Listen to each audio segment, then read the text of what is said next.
ഹരേ കൃഷ്ണ. സർവം കൃഷ്ണാർപ്പണമസ്തു. എല്ലാവർക്കും ഈ സത്സംഗത്തിലേക്ക് സുസ്വാഗതം.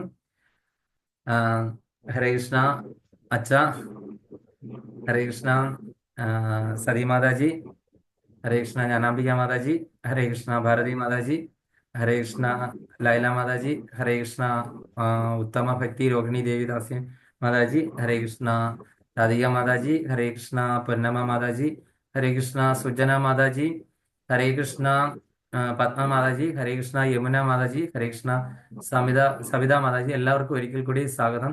കുറെ നാളുകൾക്ക് ശേഷം വീണ്ടും യമുന മാതാജിയെ കാണാൻ സാധിച്ചു. സന്തോഷം. ഹരേ കൃഷ്ണ മാതാജിക്ക് സുഖമെന്ന് വിശ്വസിക്കുന്നു. ഹരേ കൃഷ്ണ. ഹരേ കൃഷ്ണ. Welcome back Mataji. എന്തുണ്ട് വിശേഷങ്ങളൊക്കെ? വിശേഷമൊന്നുമില്ല, സുഖം. ക്ലാസ് കേൾക്കാറുണ്ടോ യൂട്യൂബിൽ നിന്ന്? ചിലപ്പോഴൊക്കെ. അതെയല്ല. ആ അപ്പം നമ്മള് കഴിഞ്ഞ ദിവസം हरे कृष्ण प्रभु प्रणाम प्रभु। ഹരേ കൃഷ്ണ മാതാജി പ്രണാമം. മാതാജി ജോലി എല്ലാ സ്ഥലത്താണോ? മാതാജിമാർക്കും പ്രണാമം. ഏ എല്ലാ മാതാജിമാർക്കും പ്രണാമം. പ്രണാമം. ഹരേ കൃഷ്ണ പ്രഭു. ഹരേ കൃഷ്ണ മാതാജി. ഹരേ കൃഷ്ണ. ഹരേ കൃഷ്ണ. അപ്പൊ ഹരേ നമുക്ക് കൃഷ്ണ മാതാജി. ഹരേ കൃഷ്ണ. ഹരേ കൃഷ്ണ. അപ്പൊ നമുക്ക് ക്ലാസ് തുടങ്ങാം. ഓം അജ്ഞാനതിമിരാന്ധസ്യ ജ്ഞാനാഞ്ജനശലാകയാ ചക്ഷുരുന്മീലിതം യേന തസ്മൈ ശ്രീ ഗുരവേ നമഃ. ശ്രീചൈതന്യമനോഭീഷ്ടം സ്ഥാപിതം യേന ഭൂതലേ സ്വയം രൂപ കഥാ മഹ്യം ദദാതി സ്വപാന്തികം. വന്ദേഹം ശ്രീഗുരു ശ്രീയുതപദകമലം ശ്രീഗുരും വൈഷ്ണവാംശ്ച ശ്രീരൂപം സാഗ്രജാതം സഗണ രഘുനാഥാന്വിതം തം സജീവം സാദ്വൈതം സാവധൂതം പരിജനസഹിതം കൃഷ്ണചൈതന്യദേവം ശ്രീരാധാകൃഷ്ണപാദാൻ സഗണ ലളിതാ ശ്രീ വിശാഖാനിതാം ച. ഹേ കൃഷ്ണ കരുണാ സിന്ധു ദീനബന്ധോ ജഗത്പതി ഗോപേശ ഗോപികാ കാന്ത രാധാകാന്ത നമോസ്തുതേ. തപ്തകാഞ്ചന ഗൗരാംഗീ രാധേ വൃന്ദാവനേശ്വരി വൃഷഭാനുസുതേ ദേവി പ്രണമാമി ഹരിപ്രിയേ. മൂകം കരോതി വാചാലം പങ്കം ലങ്കായതേ ഗിരിം യത്കൃപാതമഹം വന്ദേ ശ്രീഗുരുദീനതാരിണം പരമാനന്ദമാധവം ശ്രീചൈതന്യീശ്വരം. വാഞ്ചാകൽപതരൂപശ്ച കൃപാസിന്ധുഭ്യവ ച പതിതാനാം പാവനേഭ്യോ വൈഷ്ണവേഭ്യോ നമോ നമഃ. നമഃ. ഓം വിഷ്ണുപാദായ കൃഷ്ണപൃഷ്ഠായ ഭൂതലേ ശ്രീമതേ ജയപതാക സ്വാമിനിതി നമിനി നമാചാര്യായ പദായ നിത്യായ കൃപാപ്രദായിനി ഗൗരകഥാ ദാമോദായ നഗരഗ്രാമധാരിണീം. നമഃ. ഓം വിഷ്ണുപാദായ കൃഷ്ണപൃഷ്ഠായ ഭൂതലേ ശ്രീമതേ ഭക്തിവേദാന്ത സ്വാമിനിതി നമിനി നമസ്തേ സാരസ്വതേ ദേവേ ഗൗരവാണി പ്രചാരിണി നിർവിശേഷ ശൂന്യമാതി പാശ്ചാത്യദേശതാരിണീം. ജയ ശ്രീകൃഷ്ണ ചൈതന്യ പ്രഭു നിത്യാനന്ദ ശ്രീ അദ്വൈത ഗദാധര ശ്രീവാസാദി ഗൗരഭക്തവൃന്ദ. ഹരേ കൃഷ്ണ കൃഷ്ണ കൃഷ്ണ ഹരേ ഹരേ ഹരേ രാമ രാമ രാമ ഹരേ ഹരേ. സർവത്ര ഗോവിന്ദ നാമ സങ്കീർത്തനം ഗോവിന്ദ ഗോവിന്ദ. ഹരേ കൃഷ്ണ. സർവം കൃഷ്ണാർപ്പണമസ്തു. എല്ലാവർക്കും ഒരിക്കൽ കൂടെ ഈ സത്സംഗത്തിലേക്ക് സുസ്വാഗതം. നമ്മൾ കഴിഞ്ഞ പ്രാവശ്യം നമ്മൾ ഭഗവത്ഗീതയിലെ 3 ശ്ലോകങ്ങൾ കണ്ടിരുന്നു, 2-ാം അധ്യായത്തിലെ. ഇന്ന് അതിൻ്റെ ബാക്കി ഒരു 3 ശ്ലോകങ്ങൾ കൂടെ എടുക്കണം എന്നാണ് വിചാരിക്കുന്നത്. അപ്പോൾ നമ്മൾ കഴിഞ്ഞ പ്രാവശ്യം ഇത് തീർക്കുകയും ചെയ്തിരുന്നു, നമ്മളുടെ ഗുരു അഷ്ടകം അല്ലെങ്കിൽ മംഗളാരതിക്ക് ചെല്ലുന്ന ഗുരു അഷ്ടകം. അപ്പോൾ ആ ഗുരു അഷ്ടകം ഞാൻ എല്ലാവരോടും പഠിക്കണം എന്ന് പറഞ്ഞായിരുന്നു. സമയക്കുറവ് കാരണം ഞാൻ ജസ്റ്റ് അതൊന്ന് ഒന്ന് ചൊല്ലിയിട്ട് നമുക്കിത് തുടങ്ങാം. സംസരദാവാനലലിടലോക ത്രണയകാരുണ്യ ഘനഘനത്വം പ്രാപ്തസ്യ കല്യാണ ഗുണാർണവസ്യ വന്ദേ ഗുരോ ശ്രീചരണാരവിന്ദം. മഹാപ്രഭോ കീർത്തന നൃത്യഗീത വാദിത്ര്യമാദ്യാൻ മനസോരസേന രോമാഞ്ചകം ശ്രുതരംഗഭാജോ വന്ദേ ഗുരോ ശ്രീചരണാരവിന്ദം. ശ്രീവിഗ്രഹാരാധന നിത്യനാന ശൃംഗാര തന്മന്ദിരമാർജനാദൗ യുക്തസ്യ ഭക്താംശ്ച നിയുഞ്ജതോപി വന്ദേ ഗുരോ ശ്രീചരണാരവിന്ദം. ചതുർവിധ ശ്രീ ഭഗവത് പ്രസാദോ സാധുവന്നതൃത്വ താൻ ഹരിഭക്തസംഗാൻ കൃത്വൈവ തൃപ്തിം ഭജത സദൈവ വന്ദേ ഗുരോ ശ്രീ ചരണാരവിന്ദം ശ്രീരാധികാ മാധവയോരപാര മാധുര്യലീലാ ഗുണരൂപനാംനാം പ്രദക്ഷിണാസ്വാദനലോലുപസ്യ വന്ദേ ഗുരോ ശ്രീ ചരണാരവിന്ദം നീയുഞ്ചതോപി നീയുഞ്ച ഞാൻ മറന്നുവല്ലോ നികുഞ്ച നികുഞ്ച നികുഞ്ചയൂനോരതി കേളി സിദ്ധ്യൈ യായാലു ഭേർയോക്ത നിരപേക്ഷണീയ തത്രാദിദാക്ഷ്യാത് അതിവല്ലഭസ്യാം വന്ദേ ഗുരോ ശ്രീ ചരണാരവിന്ദം സാക്ഷാദ്ധരിത്വേന സമസ്തശാസ്ത്രൈർ യുക്തസ്തദാ ഭാവദേവ സദ്ഭി കിന്തു പ്രഭോ യാ പ്രിയേവ തസ്യ വന്ദേ ഗുരോ ശ്രീ ചരണാരവിന്ദം യസ്യ പ്രസാദാത് ഭഗവത് പ്രസാദോ യസ്യ പ്രസാദാൻ നഗതി കുതോപി ധ്യായൻ സ്തുവം തസ്യ യശസ്ത്രിസന്ധ്യം വന്ദേ ഗുരോ ശ്രീ ചരണാരവിന്ദം വന്ദേ ഗുരോ ശ്രീ ചരണാരവിന്ദം വന്ദേ ഗുരോ ശ്രീ ചരണാരവിന്ദം വന്ദേ ഗുരോ ശ്രീ ചരണാരവിന്ദം വന്ദേ ഗുരോ ശ്രീ ചരണാരവിന്ദം. ഹരേ കൃഷ്ണ. സർവം കൃഷ്ണാർപ്പണമസ്തു. ഹരേ കൃഷ്ണ. കഴിഞ്ഞ പ്രാവശ്യം ചില ആൾക്കാരൊക്കെ ചില നല്ല കാര്യങ്ങളൊക്കെ പറഞ്ഞായിരുന്നു. അപ്പം മാതാജി രാധിക മാതാജി പറഞ്ഞിരുന്നു ചില നല്ല വാർത്ത എനിക്കും കേൾക്കാൻ ഇടയാകട്ടെ എന്ന്. പക്ഷെ നല്ല വാർത്ത തന്നെ ആയിരുന്നു, ഇന്റർവ്യൂ തന്നെ ആയിരുന്നു അത്. പക്ഷെ ഷെൽട്ടറിനുള്ള ഫൈനൽ ഇന്റർവ്യൂ ആയിരുന്നു. ഇന്റർവ്യൂ കഴിഞ്ഞു ശനിയാഴ്ച. ഓക്കെ, ഹരിബോൾ. ഹരേ കൃഷ്ണ. അപ്പം അടുത്ത വെള്ളിയാഴ്ച അറിയാം ഞാൻ പാസ്സാകുമോ ഇല്ലയോ എന്നുള്ളത്. പാസ്സായെങ്കിൽ സർട്ടിഫിക്കറ്റ് തരുമെന്ന് പറഞ്ഞു. ഹരേ കൃഷ്ണ. ഹരേ ഹരേ കൃഷ്ണ. അപ്പൊ എല്ലാവരും പ്രാർത്ഥിക്കുക. തീർച്ചയായും തീർച്ചയായിട്ടും പ്രഭു. ആ. അപ്പൊ അടുത്തത് നമ്മള് ഭഗവത്ഗീതയിലെ കഴിഞ്ഞ ദിവസം അക്ഷയ തൃതീയായിരുന്നു. അപ്പൊ അക്ഷയ തൃതീയ എല്ലാവരും ഒക്കെ നന്നായിട്ട് ആഘോഷിച്ചു. എത്ര പേര് സ്വർണം വാങ്ങിച്ചു? ആരും കാണുന്നില്ലല്ലോ. എല്ലാരും സ്വർണമൊക്കെ വാങ്ങിച്ചിട്ട് ഒളിച്ചിരിക്കുകയാണോ? സ്വർണ്ണമൊക്കെ മേടിക്കാൻ പറ്റുമോ പ്രഭു ഈ വേല? ഉള്ള സ്വർണം ഹരേ കൃഷ്ണ. അക്ഷയ തൃതീയയുടെ മഹത്വങ്ങളൊക്കെ ഒരുപാടുണ്ട്. പക്ഷെ നമുക്കപ്പോൾ ശരിക്ക് ചെറുതായിട്ടൊന്ന് പറഞ്ഞിട്ട് പോകാം. കുറെ പാസ്റ്റ് ടൈംസ് ഉണ്ട്. ആർക്കാണ് അത് വായിക്കാൻ പറ്റുന്നത്? മാതാജിക്ക് അറിയാമെങ്കിൽ പറഞ്ഞോളൂ, നോക്കി വായിച്ചോളൂ. എവിടെ പ്രഭു ഇട്ടിട്ടുണ്ടോ? ഇല്ല. ഞാൻ ഇട്ടിട്ടില്ല. നിങ്ങൾ വാട്സാപ്പിലൊക്കെ ഒരുപാട് പോസ്റ്റ് വന്നല്ലോ. അതൊന്നൊക്കെ ഡിലീറ്റ് ആയിപ്പോയി പ്രഭു. അതെയോ? അങ്ങനെയാണെങ്കിൽ ഞാൻ തന്നെ വായിക്കാം. അപ്പം പ്രധാനപ്പെട്ട ആയിട്ട് നമ്മൾ ചെയ്യുന്നത് വൈശാഖ മാസമാണ്. വൈഷ്ണവർക്ക് ഏറ്റവും പ്രധാനപ്പെട്ട മാസങ്ങളിൽ ഒന്നാണ് വൈശാഖ മാസം. കാർത്തിക മാസമൊക്കെ പോലെ തന്നെ പ്രധാനപ്പെട്ടതാണ്. അപ്പം ഈ വൈശാഖ മാസത്തിലാണല്ലോ ഈ പറയുന്ന അക്ഷയ തൃതീയ വരുന്നത്. അക്ഷയ തൃതീയ എന്ന് പറഞ്ഞാൽ, അക്ഷയം എന്ന് പറഞ്ഞാൽ എന്താണ്? അത് അളവറ്റതാണ് അല്ലേ? അത് തീരുന്നില്ല. ഇങ്ങനെ അങ്ങനെ അതുപോലെ അങ്ങ് ഒഴുകിക്കൊണ്ടിരിക്കുകയാണ് അല്ലേ? അപ്പൊ അക്ഷയ തൃതീയ ദിനത്തിൽ പ്രധാനപ്പെട്ടായിട്ട് ചെയ്യേണ്ടത് ദാനധർമ്മങ്ങൾ നടത്തുക, പിതൃതർപ്പണം ചെയ്യുക, പുണ്യഗ്രന്ഥങ്ങൾ വായിക്കുക, ഭാഗവത ശ്രവണം ചെയ്യുക, അങ്ങനെയുള്ള പല കാര്യങ്ങളുമാണ് അക്ഷയ തൃതീയ ദിവസം ചെയ്യുന്നത്. അപ്പോൾ അന്ന് സത്സംഗം, പൂജ, ജപം തുടങ്ങിയ സൽക്കർമ്മങ്ങളൊക്കെയാണ് ചെയ്യേണ്ടത്. അപ്പം ആ കർമ്മങ്ങൾക്കൊക്കെ എന്താണ്, ഒരിക്കലും അതിൻ്റെ ആ ഒരു പുണ്യം നശിക്കുന്നില്ല. കാര്യം അക്ഷയമാണ് അല്ലേ, നശിക്കാത്തതാണ്. ഇങ്ങനെ ഇങ്ങനെ ഒഴുകിക്കൊണ്ടിരിക്കുകയാണ് അല്ലേ. അപ്പോൾ വിഷ്ണു പുരാണത്തിലും നാരദ ധർമ്മസൂത്രത്തിൽ അത് പറഞ്ഞിട്ടുണ്ട്. ഈ ദിവസം പുണ്യകർമ്മങ്ങൾ ചെയ്യുന്നവർക്ക് വിഷ്ണുവിന്റെ ദർശനം ലഭിക്കുമെന്നും സർവ്വ പാപങ്ങളിൽ നിന്നും മുക്തി പ്രാപിക്കുമെന്നുമാണ് പറയപ്പെടുന്നത് പുരാണങ്ങളിലൊക്കെ. അപ്പോൾ ദുഷ്കർമ്മങ്ങളാണെങ്കിൽ അവയ്ക്കും അക്ഷയഫലങ്ങൾ ഉണ്ടാകുമെന്ന് മറക്കരുത്. അപ്പം നമ്മൾ ദുഷ്കർമ്മങ്ങളാണ് എങ്കിൽ അതിനും എന്താണ്, ഫലങ്ങൾ ഉണ്ടാകും. ദുഷ്കർമ്മങ്ങളാണ് ചെയ്യുന്നതെങ്കിൽ അതും അക്ഷയമായിരിക്കും. നമ്മൾ അന്ന് എന്തെങ്കിലും തെറ്റ് ചെയ്തെങ്കിൽ അതും ഇതുപോലെ 10 മടങ്ങായിട്ട് നമ്മളെ ഇങ്ങനെ ബാധിച്ചു കൊണ്ടിരിക്കും. അപ്പം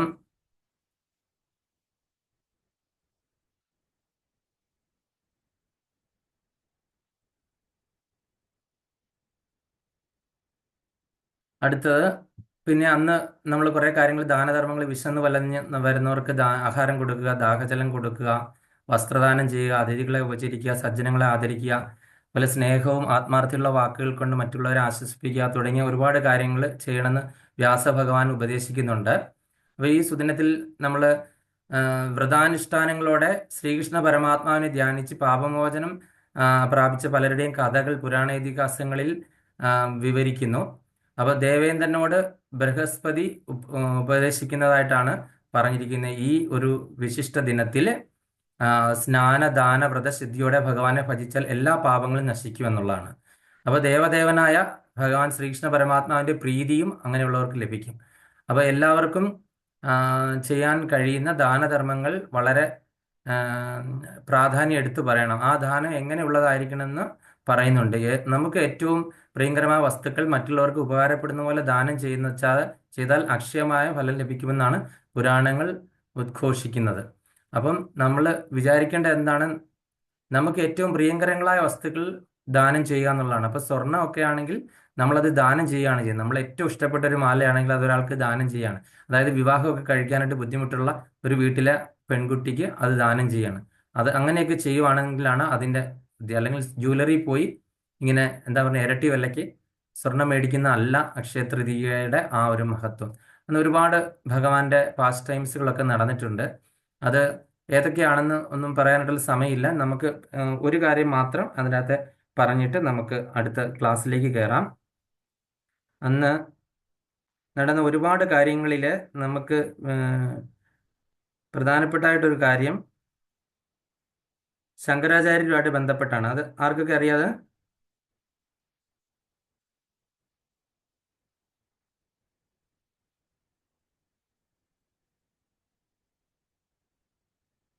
ഹരേ കൃഷ്ണ, ആരുമില്ലേ?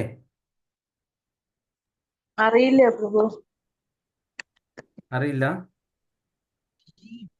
മറന്നുപോയി. വായിച്ചിട്ടുണ്ടെങ്കിലും കൂടി മറന്നു വെച്ചു.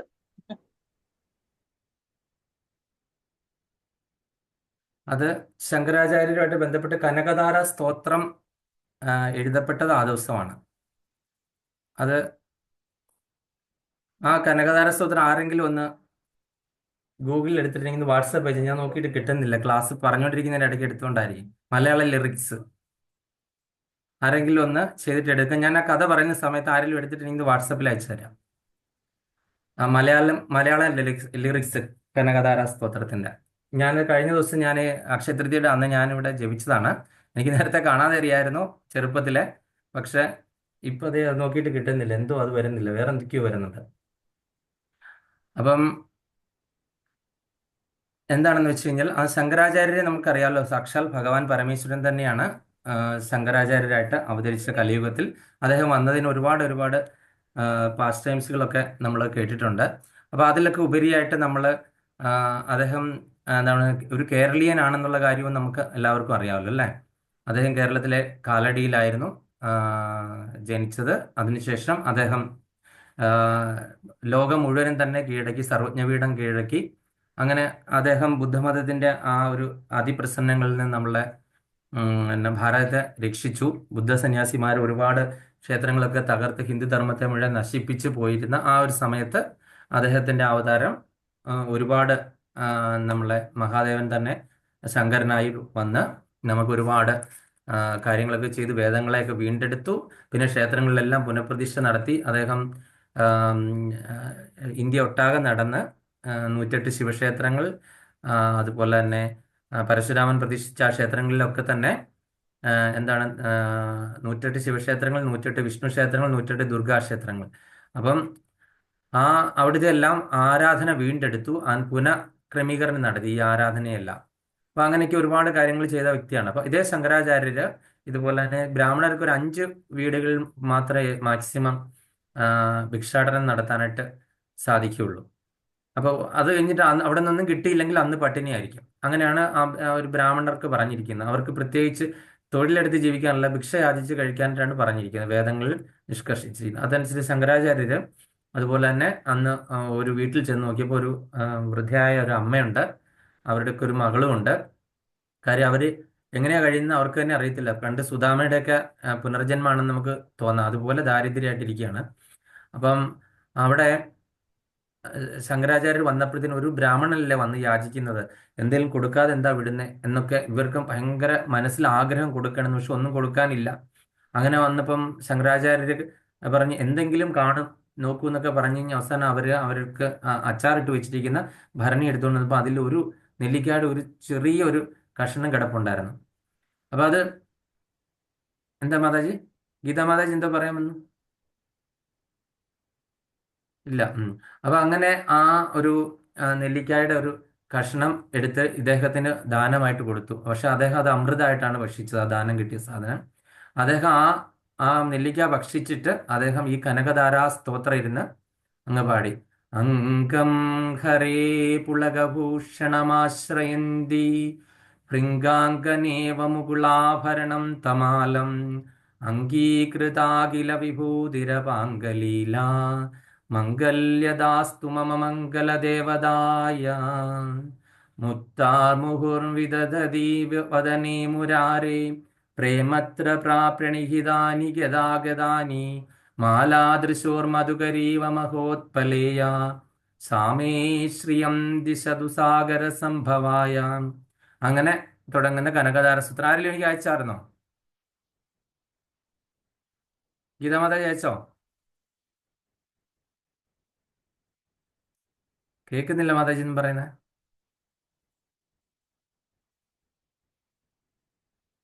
മാതാജി മ്യൂട്ടിലാണ്. ഓക്കെ, സാറിൽ ഞാൻ കണ്ടിന്യൂ ചെയ്യുന്നു. അപ്പൊ അങ്ങനെ ഈ കനകധാര സ്തോത്രം അദ്ദേഹം അവിടെ ഇരുന്ന് ചൊല്ലി. ഇത് തീർന്ന സമയത്ത് എന്ത് ചെയ്തു? സ്വർണം നെല്ലിക്കായുടെ വലിപ്പത്തിൽ സ്വർണ്ണ മഴ അവിടെ പെയ്തു, കനകം ധാരധാരയായിട്ട് പെയ്തു. അങ്ങനെ അവരുടെ ദാരിദ്ര്യമൊക്കെ മാറി. അപ്പൊ അങ്ങനെ നമ്മൾക്ക് കാലടി ചെല്ലുവാണെങ്കിൽ ആ മഹാലക്ഷ്മിയുടെ ക്ഷേത്രം കാണാം.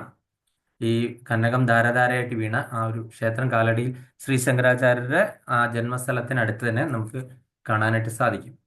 അപ്പം അതാണ് ഒരു ഇമ്പോർട്ടൻസ്. പിന്നെ വേറെ ഒരുപാട് പാസ്റ്റ് ടൈംസുകൾ നടന്ന ഇതൊക്കെ ഉണ്ട്, അതിലേക്ക് നമ്മൾ പോകുന്നില്ല. കനകധാര സ്തോത്രം, കാര്യം എൻ്റെ ലാപ്ടോപ്പിന്റെ കീബോർഡ് വർക്ക് ചെയ്യുന്നില്ല, അല്ലെങ്കിൽ ഈസി ആയിരുന്നു. ഞാൻ മൊബൈൽ നോക്കിയിട്ട് കിട്ടുന്നില്ല.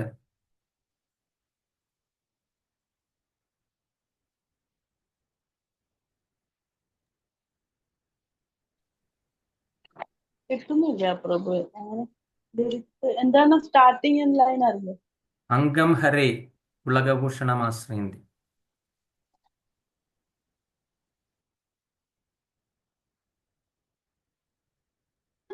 ജോലിയെ ഭംഗിയായി ചെയ്തില്ലേ?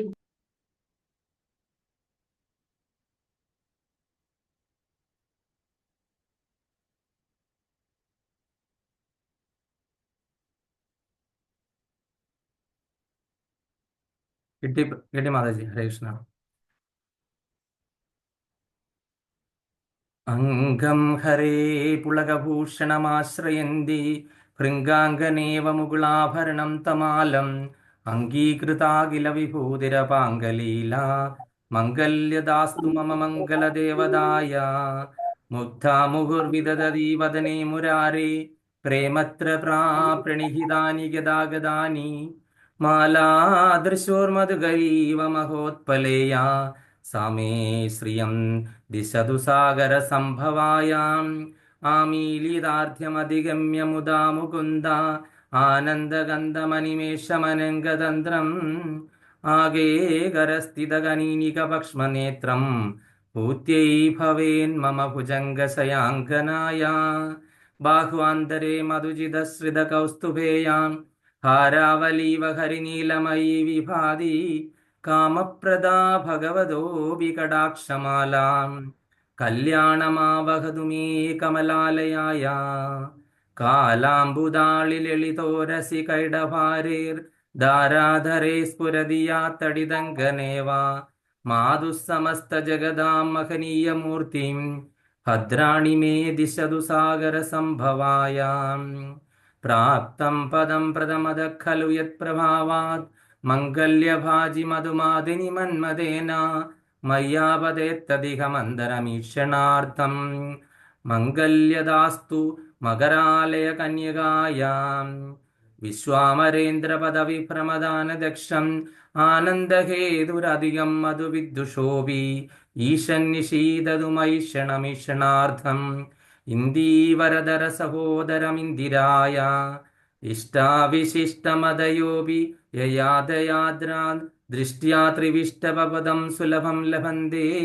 ദൃഷ്ടിപ്രകൃഷ്ടകമലോദരദീപ്തിരിഷ്ടാം പുഷ്ടിം കൃഷിഷ്ടമമ പുഷ്കരവിഷ്ടരായ ദദ്യാദയാനുപവനോ ദ്രവിണാംബുധാരാം അസ്മിന്ന കിഞ്ചന വിഹംഗ ശിശൗ നിഷണ്ണേ ദുഷ്കർമ്മകർമ്മമവനീയം ചിരായ ദൂരം നാരായണ പ്രണയിനി നയനാംബുവാഹാം ഗീർദേവദേതി ഗരുഡധ്വജ സുന്ദരീതി ശാകംബരീതി ശശിശേഖര വല്ലഭേതി സൃഷ്ടിസ്ഥിതി പ്രളയ കേളിഷു സംസ്ഥിതായൈ തസ്യൈ നമസ്ത്രിഭുവനൈ ഗുരോസ്തരുണ്യൈ ശ്രുത്यै നമോസ്തു ശുഭകർമ്മ ഫലപ്രസൂത്यै ഋത്यै നമോസ്തു രമണീയ ഗുണാർണവായൈ ശക്തിयै നമോസ്തു ശതപത്ര നികേതനായൈ പുഷ്ട്यै നമോസ്തു പുരുഷോത്തമ വല്ലഭായൈ നമോസ്തു നാളീക നിഭാനനായൈ നമോസ്തു ദുഗ്ധോദരി ജന്മഭൂമ്യൈ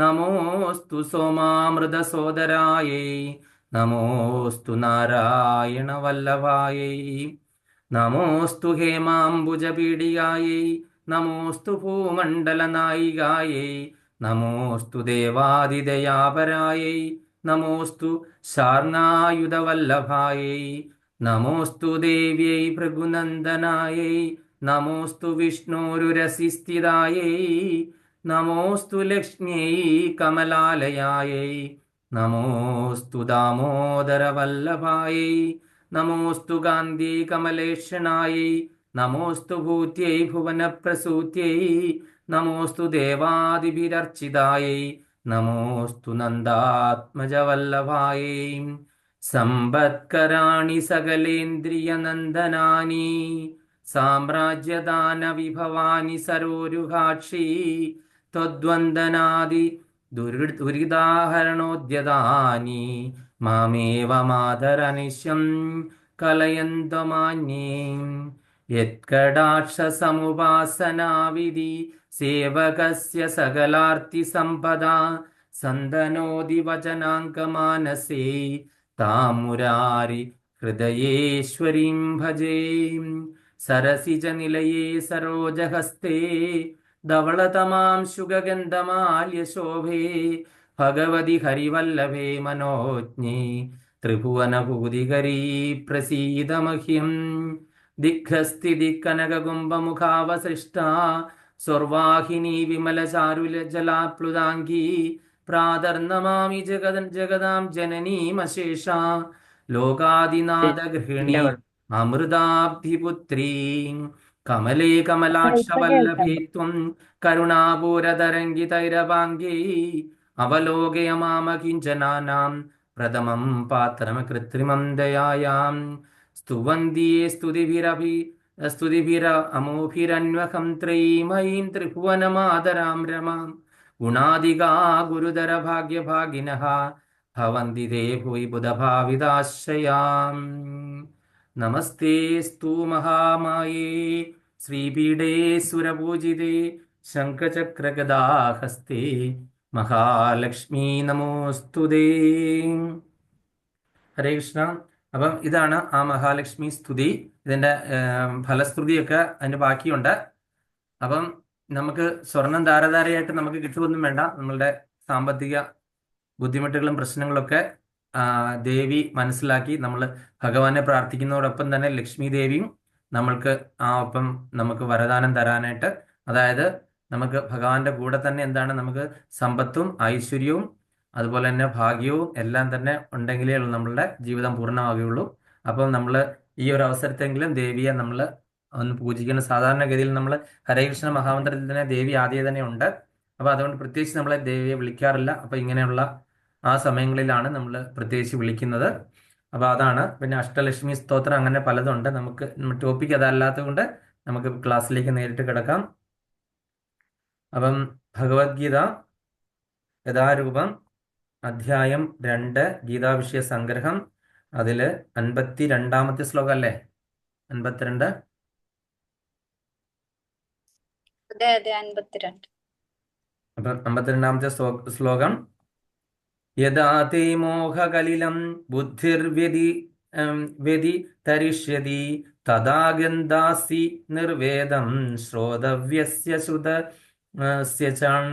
യഥാ തേ മോഹകലിലം ബുദ്ധിർവ്യതിതരിഷ്യതി തദാ ഗന്ധാസി നിർവേദം ശ്രോതവ്യസ്യ ശ്രുതസ്യ ച. യഥാ തേ മോഹകലിലം ബുദ്ധിർവ്യതിതരിഷ്യതി തദാ ഗന്ധാസി നിർവേദം ശ്രോതവ്യസ്യ ശ്രുതസ്യ ച. ഹരേ കൃഷ്ണ. യമുന മാതാജി.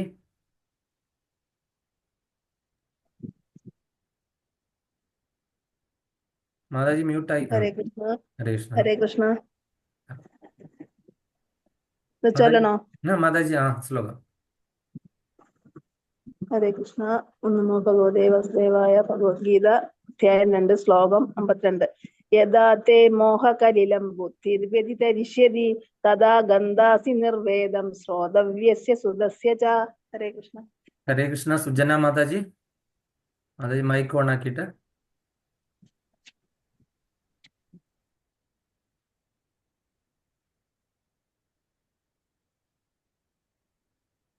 ഉണക്കാൻ പറ്റുന്നില്ല.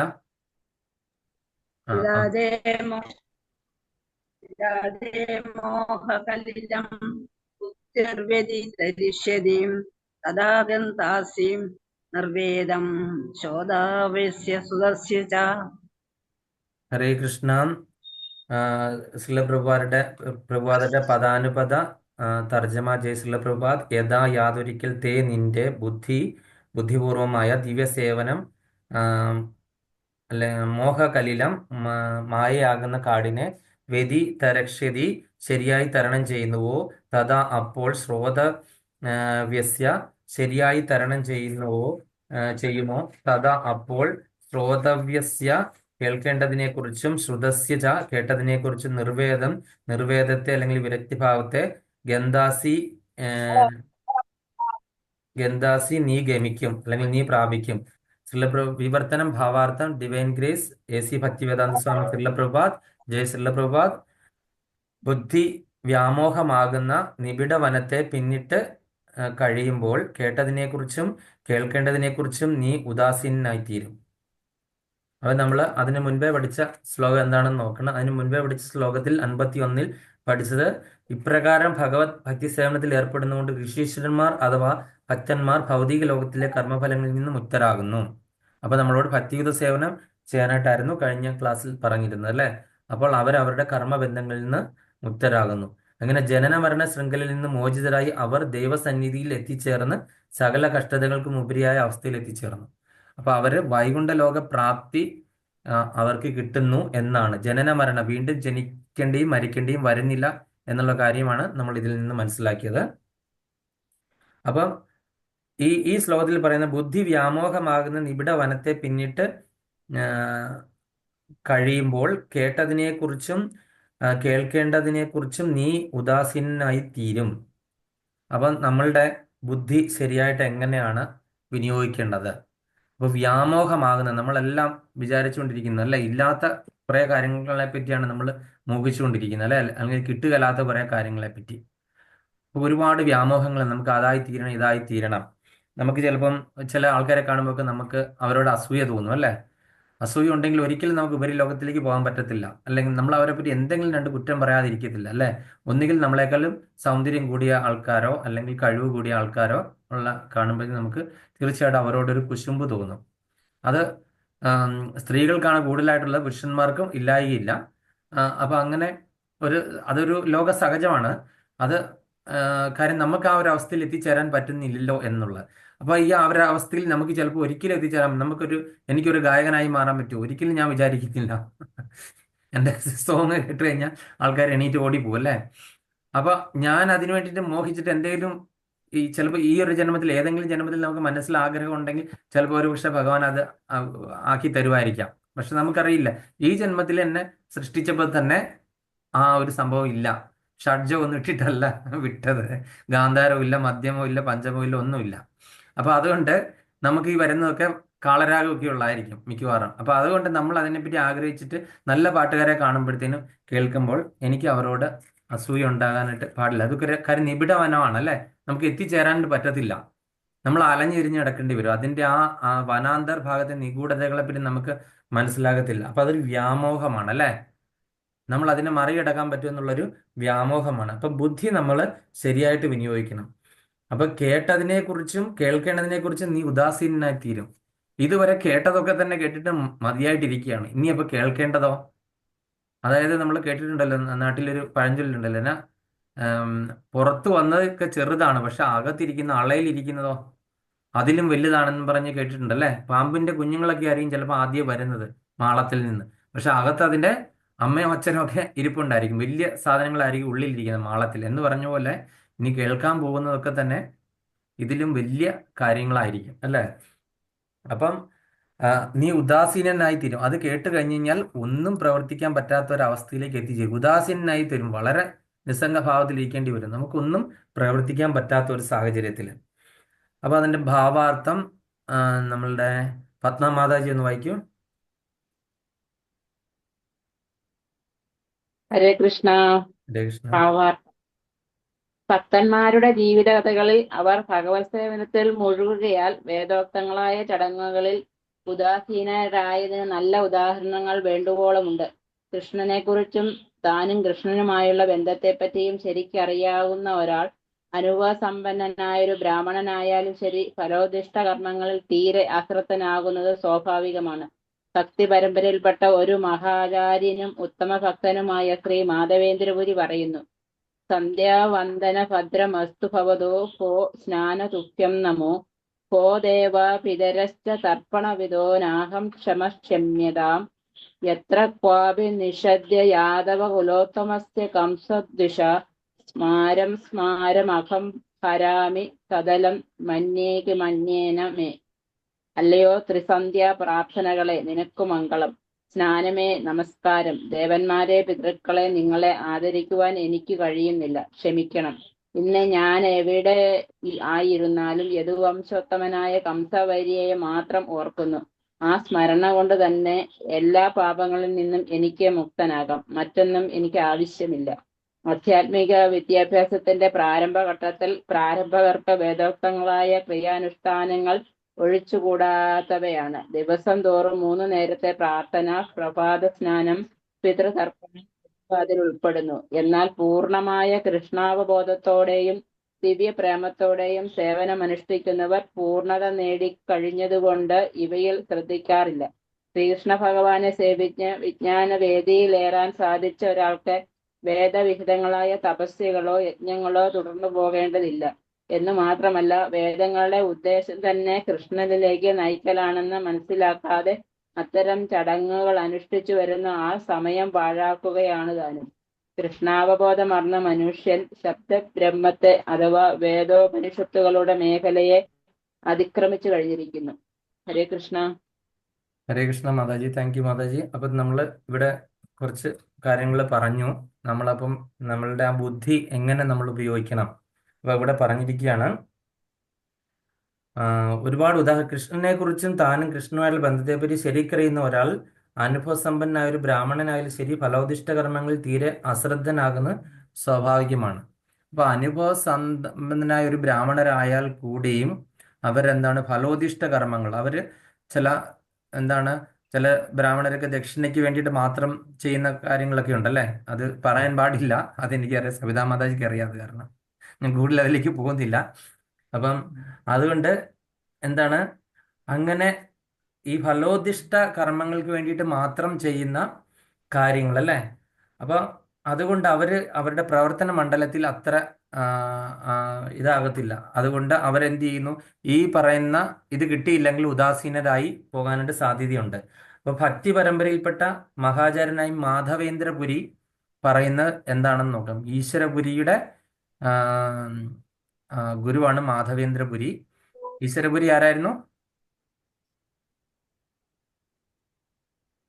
ഓർമ്മയുണ്ടോ ആർക്കെങ്കിലും? ചൈതന്യ മഹാപ്രഭുവിന്റെ സന്യാസ ദീക്ഷ ഗുരു. സന്യാസ ദീക്ഷാ ഗുരു. ചൈതന്യ മഹാപ്രഭുവിന് സന്യാസ ദീക്ഷ കൊടുത്ത ഗുരുവാണ് ഈശ്വരപുരി. ആ ഈശ്വരപുരിയുടെ ഗുരുവാണ് മാധവേന്ദ്രപുരി. അപ്പം ആ മാധവേന്ദ്രപുരി പറയുന്ന ആ ഒരു ശ്ലോകം, ഇതും വളരെ ഇമ്പോർട്ടൻ്റ് ആയിട്ടുള്ള ഒരു ശ്ലോകമാണത്. അത് കാണാതെ പഠിക്കാൻ പറ്റുന്നവർക്ക് ആ പ്രാർത്ഥന പഠിക്കാം. അപ്പോൾ ആ പ്രാർത്ഥനയിൽ എന്താണ് പറഞ്ഞിരിക്കുന്നത്? അല്ലയോ ത്രിസന്ധ്യ പ്രാർത്ഥനകളെ, ആ പ്രാർത്ഥനകളെയൊക്കെ വിളിച്ചിരിക്കുകയാണ്. നിങ്ങൾക്കൊക്കെ മംഗളം, അതുപോലെ സ്നാനമേ നമസ്കാരം. നമുക്ക് സന്ധ്യയ്ക്ക് മുൻപേ ചെയ്യുന്ന സ്നാനമില്ല, സ്നാനത്തിന് നമസ്കാരം. ദേവന്മാരെ, പിതൃക്കളെ, നിങ്ങളെ ആദരിക്കുവാൻ എനിക്ക് കഴിയുന്നില്ല.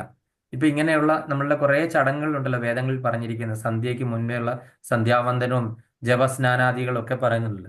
അപ്പൊ അവരെയൊക്കെ ആദരിച്ചിട്ട്, അല്ലെ അവരെ വിളിച്ചിട്ട് പറയുവാണ്, നിങ്ങളെയൊക്കെ പ്രത്യേകം എനിക്കൊന്നും സാധിക്കുന്നില്ല. നിങ്ങളെയൊക്കെ പരിപാലിക്കാനും നിങ്ങളെയൊക്കെ വേണ്ട രീതിയിൽ ചെയ്തു പോകാനും എന്നെ കൊണ്ട് പറ്റുന്നില്ല. അതുകൊണ്ട് നിങ്ങളോടൊക്കെ ഞാൻ ക്ഷമ ചോദിക്കുന്നു. അല്ല, ഈ പറയുന്ന സന്ധ്യാവന്ദനാദികളോടും എല്ലാവരോടും സർവ്വഭൂതഗണങ്ങളോടും ഒക്കെ തന്നെ മാധവേന്ദ്രപുരി ക്ഷമ ചോദിച്ചിരിക്കുകയാണ്. എന്നിട്ട് പറയാണ്, ഇന്ന് ഞാൻ എവിടെ ആയിരുന്നാലും യദുവംശോത്തമനായ കംസവരിയെ മാത്രം ഓർക്കുന്നു. ഞാൻ ഈ ഭൂമണ്ഡലത്തിന്റെ എവിടെയെങ്കിലും ആയിരിക്കാം. ചിലപ്പോൾ ഒരുപക്ഷെ എനിക്ക് അല്ല, ഈ പറയുന്ന സന്ധ്യാവന്ദനാദികൾ ഒന്നും ചെയ്യുന്ന സ്ഥലത്ത് പോലും അല്ലായിരിക്കാം ഞാൻ ഒരുപക്ഷെ. ചിലപ്പോൾ എനിക്ക് കുളിക്കാൻ പറ്റാത്ത സാഹചര്യം ആയിരിക്കാം. ഒരുപക്ഷെ എനിക്ക് ചിലപ്പോൾ ഒരു അസുഖഗ്രസ്തനായിരിക്കാം, അല്ലെങ്കിൽ ഞാൻ വിദേശത്തായിരിക്കാം. അവിടെ ഈ പറയുന്ന പ്രാർത്ഥനകളൊന്നും ഇതൊന്നും ആചരിക്കാൻ പറ്റുകയില്ലാത്ത ഒരു സ്ഥലത്തായിരിക്കാം. പക്ഷെ അതൊക്കെ നിങ്ങൾ എന്നോട് ക്ഷമിച്ചിട്ട്, പക്ഷെ ഞാൻ ഒരു കാര്യം മാത്രം ചെയ്യും. എന്താണ്? യദുവംശോത്തമനായ കംസവൈരിയെ മാത്രം ഞാൻ ഓർക്കും. അതിൽ ഞാൻ ഒരു പിഴവ് സംഭവിക്കാറില്ല. ബാക്കിയൊക്കെ ഞാൻ മറന്നു. അതുകൊണ്ട് നിങ്ങൾ അതിൻ്റെ അതിദേവതമാരെല്ലാവരും എന്നോട് പൊറുക്കണം, ക്ഷമിക്കണം. പക്ഷെ ഞാൻ ഒരേ ഒരു കാര്യം മാത്രം ഓർക്കും. യദുവംശോത്തമനായിട്ടുള്ള കംസവൈരിയെ മാത്രം ഞാൻ ഓർക്കും. അതിന് യാതൊരു വ്യത്യാസം ഉണ്ടാകില്ല. ആ സ്മരണ കൊണ്ട് എല്ലാ പാപങ്ങളിലും എനിക്ക് മുക്തനാകാം. വേറെ ഒന്നും തന്നെ എനിക്ക് ആവശ്യമില്ല. ആ ഒരേ ഒരു പ്രാർത്ഥന കൊണ്ട് മാത്രം എൻ്റെ എല്ലാ ഈ കർമ്മബന്ധങ്ങളിൽ നിന്ന് എനിക്ക് മുക്തനാകാൻ സാധിക്കും. എൻ്റെ എല്ലാ പാപങ്ങളും തന്നെ നശിക്കപ്പെടുന്നതായിരിക്കും. പിന്നെ എനിക്ക് എന്താണ്, വേറൊരു പ്രാർത്ഥനയോടെ മറ്റുള്ള അവരെ നിന്ദിച്ചു എന്നുള്ള കാര്യമോ വരുന്നില്ല. കാര്യം കൃഷ്ണസ്മരണം ഉണ്ടായാൽ മാത്രം മതി, അല്ലേ? അപ്പൊ കൃഷ്ണസ്മരണം ഉണ്ടായാൽ എല്ലാമായി, അല്ലേ? അല്ലെങ്കിൽ ബാക്കിയുള്ള ദേവതകളെ നമ്മൾ നിന്ദിക്കുകയല്ല ചെയ്യുന്നത്. കാര്യം കൃഷ്ണനെ പ്രസാദിച്ചാൽ എല്ലാവരും സംതൃപ്തരാകുകയാണ് ചെയ്യുന്നത്. കാര്യം അവരെല്ലാവരും പ്രാർത്ഥിക്കുന്നത് കൃഷ്ണനെയാണ്. അപ്പൊ അതുകൊണ്ട് ഈ ആധ്യാത്മിക വിദ്യാഭ്യാസത്തിന്റെ പ്രാരംഭഘട്ടത്തിൽ പ്രാരംഭകർക്ക് വേദോക്തങ്ങളായ ക്രിയാനുഷ്ഠാനങ്ങൾ ഒഴിച്ചുകൂടാത്തവയാണ് ദിവസവും 3 നേരത്തെ പ്രാർത്ഥന, പ്രഭാതസ്നാനം, പിതൃതർപ്പണം എന്നിവ അതിൽ ഉൾപ്പെടുന്നു. അപ്പൊ ഇങ്ങനെ ഈ പറയുന്ന 3 നേരത്തെ പ്രാർത്ഥനകളൊക്കെ തന്നെ നമ്മളുടെ വേദങ്ങളിൽ നിഷ്കർഷിച്ചിട്ടുള്ളതാണ്, അല്ലേ? അപ്പം പൂർണ്ണമായ കൃഷ്ണാവബോധത്തോടെയും ദിവ്യപ്രേമത്തോടെയും സേവനം അനുഷ്ഠിക്കുന്നവർ പൂർണ്ണത നേടിക്കഴിഞ്ഞുകൊണ്ട് ഇവയിൽ ശ്രദ്ധിക്കാറില്ല. അപ്പം നമ്മൾ പൂർണ്ണമായിട്ടും കൃഷ്ണാവബോധം ഉൾക്കൊണ്ട് കഴിഞ്ഞു കഴിഞ്ഞാൽ നമ്മൾ ഇങ്ങനെ പറയുന്ന ഈ നമ്മുടെ സമുദായങ്ങൾ, അല്ലെങ്കിൽ നമ്മളുടെ പരമ്പരകൾ, അല്ലെങ്കിൽ നമ്മളുടെ കുടുംബപരമായിട്ട് നമുക്ക് നിലനിർന്നുള്ള ആചാര അനുഷ്ഠാനങ്ങളിലൊന്നും നമ്മൾ ശ്രദ്ധ കേന്ദ്രീകരിച്ചിട്ടില്ല എങ്കിലും കുഴപ്പമില്ല. അല്ലെങ്കിൽ അത് മറന്നുപോയി എന്ന് വെച്ചിട്ട് അതൊരു അപരാധമായി എന്നും നമ്മൾ വിചാരിക്കേണ്ട ആവശ്യമില്ല. കാര്യം പൂർണ്ണമായിട്ടും കൃഷ്ണാവബോധം നമുക്ക് വന്നിരിക്കണം. അത്രയും മാത്രം ഓർത്താൽ മതി. അപ്പൊ ശ്രീകൃഷ്ണ ഭഗവാനെ സേവിച്ച് വിജ്ഞാനവേദിയിലേക്ക് കയറാൻ സാധിച്ച ഒരാൾക്ക് വേദവിഹിതങ്ങളായ തപസ്സികളോ യജ്ഞങ്ങളോ തുടർന്ന് പോകേണ്ടതില്ല. വളരെ ഇമ്പോർട്ടൻ്റ് ആയിട്ടുള്ള പോയിന്റാണ്, അല്ലേ? അപ്പം വേദഹിതങ്ങളായിട്ട്, അല്ലെങ്കിൽ വേദത്തിൽ പറഞ്ഞിട്ടുള്ള ഈ പറയുന്ന സന്ധ്യാവന്ദനാദികൾ അടക്കമുള്ള മറ്റുള്ള ഉപാസനകളൊക്കെ ചെയ്തുകൊണ്ട് വന്നിരിക്കുന്ന ആൾക്കാർക്ക് ഈ കൃഷ്ണാവബോധത്തിൽ പൂർണ്ണത കൈവരിച്ചു എങ്കിൽ അത് ഉപാസിക്കേണ്ട ആവശ്യമില്ല എന്ന് പൂർണ്ണമായിട്ട് ഇവിടെ ശ്രീലപ്രഭുപാദർ എടുത്തു പറഞ്ഞിരിക്കുകയാണ്. വേറെ തരത്തിലുള്ള യജ്ഞങ്ങളോ, പ്രത്യേകിച്ച് ഒരു യജ്ഞങ്ങളോ, അങ്ങനെ പ്രത്യേകിച്ച് വലിയ ചാതുർമാസ്യ വ്രതം പോലത്തെ വ്രതങ്ങളോ ഒന്നും എടുക്കേണ്ട ആവശ്യമേ വരുന്നില്ല. വേദങ്ങളുടെ ഉദ്ദേശം തന്നെ എന്താണ്? കൃഷ്ണനിലേക്ക് നയിക്കലാണ്. ഇത് മനസ്സിലാകാതെ പോയ ആൾക്കാരാണ് ഈ മറ്റുള്ള ചടങ്ങുകളിൽ കൂടുതൽ പ്രാധാന്യം കൊടുക്കുന്നത്, അല്ലേ? അപ്പം വേദാന്ത്യം എന്താണ്? ഭഗവാനെ അറിയുക, അല്ലെങ്കിൽ കൃഷ്ണനെ അറിയുക എന്നുള്ളതാണ്, അല്ലേ? വേദങ്ങളിലെല്ലാം ഉടനീളം പറഞ്ഞിരിക്കുന്നു, പക്ഷെ അദ്ദേഹത്തിന്റെ പേര് മാത്രം പറഞ്ഞിട്ടില്ല. വേദാന്ത്യം എന്ന് പറഞ്ഞാൽ ഭഗവാനാണ്. ആരാണ് ഭഗവാൻ എന്ന് പറയുന്നത്? ഭാഗവതത്തിലാണ്. ഇതാണ് ഭഗവാൻ, ഇതാണ് ഭഗവാന്റെ പേര് എന്ന് പറയുന്നത് ശ്രീമദ് ഭാഗവത്തിലാണ്. ബാക്കി എല്ലായിടത്തും ഈ ഒരു പരമ ഉന്നതനായ പരമോത്തമനായ ഒരു ഭഗവാനെ പറ്റി പറയുന്നുണ്ട്, പക്ഷെ അദ്ദേഹം ഇന്ന പേരിലാണെന്ന് പറയുന്നില്ല. അപ്പം കൃഷ്ണനിലേക്ക് നയിക്കലാണെന്ന് മനസ്സിലാക്കാതെ അത്തരം ചടങ്ങുകൾ അനുഷ്ഠിക്കുന്ന ആൾ സ്വയം സമയം പാഴാക്കുകയാണ്. അപ്പം നമ്മൾ ഈ വേദങ്ങളെല്ലാം പഠിച്ചു വന്നിട്ട് നമ്മൾ ഈ വേദങ്ങളിൽ പറഞ്ഞിട്ടുള്ള ചടങ്ങുകൾക്കും കാര്യങ്ങൾക്കും വേണ്ടിയിട്ട് നമ്മൾ വെറുതെ നമ്മൾ സമയം പാഴാക്കലാണ്. കാര്യം കൃഷ്ണനെ മനസ്സിലാക്കുക അല്ലെങ്കിൽ ആ, വേദാന്ത്യം ഭഗവാനാണെന്ന് മനസ്സിലാക്കാതെ നമ്മൾ അതിൽ പറഞ്ഞിരിക്കുന്ന ചടങ്ങുകളിൽ കൂടെ നമ്മൾ പ്രാധാന്യം കൊടുത്തു പോവുകയാണെന്നുണ്ടെങ്കിൽ നമ്മളുടെ സമയം വെറുതെ പാഴാകുകയാണെന്ന് മാത്രമേ ഉള്ളൂ എന്നുള്ള കാര്യം നമ്മൾ ഈ ഒരു ശ്ലോകത്തിൽ കൂടെ പൂർണ്ണമായിട്ട് നമ്മൾ മനസ്സിലാക്കിയിരിക്കണം. ഇനി അടുത്ത് 53-ാമത്തെ ശ്ലോകം. ശ്രുതി വിപ്രതിപന്നാ തേ യദാ യദാസ്യതി നിശ്ചല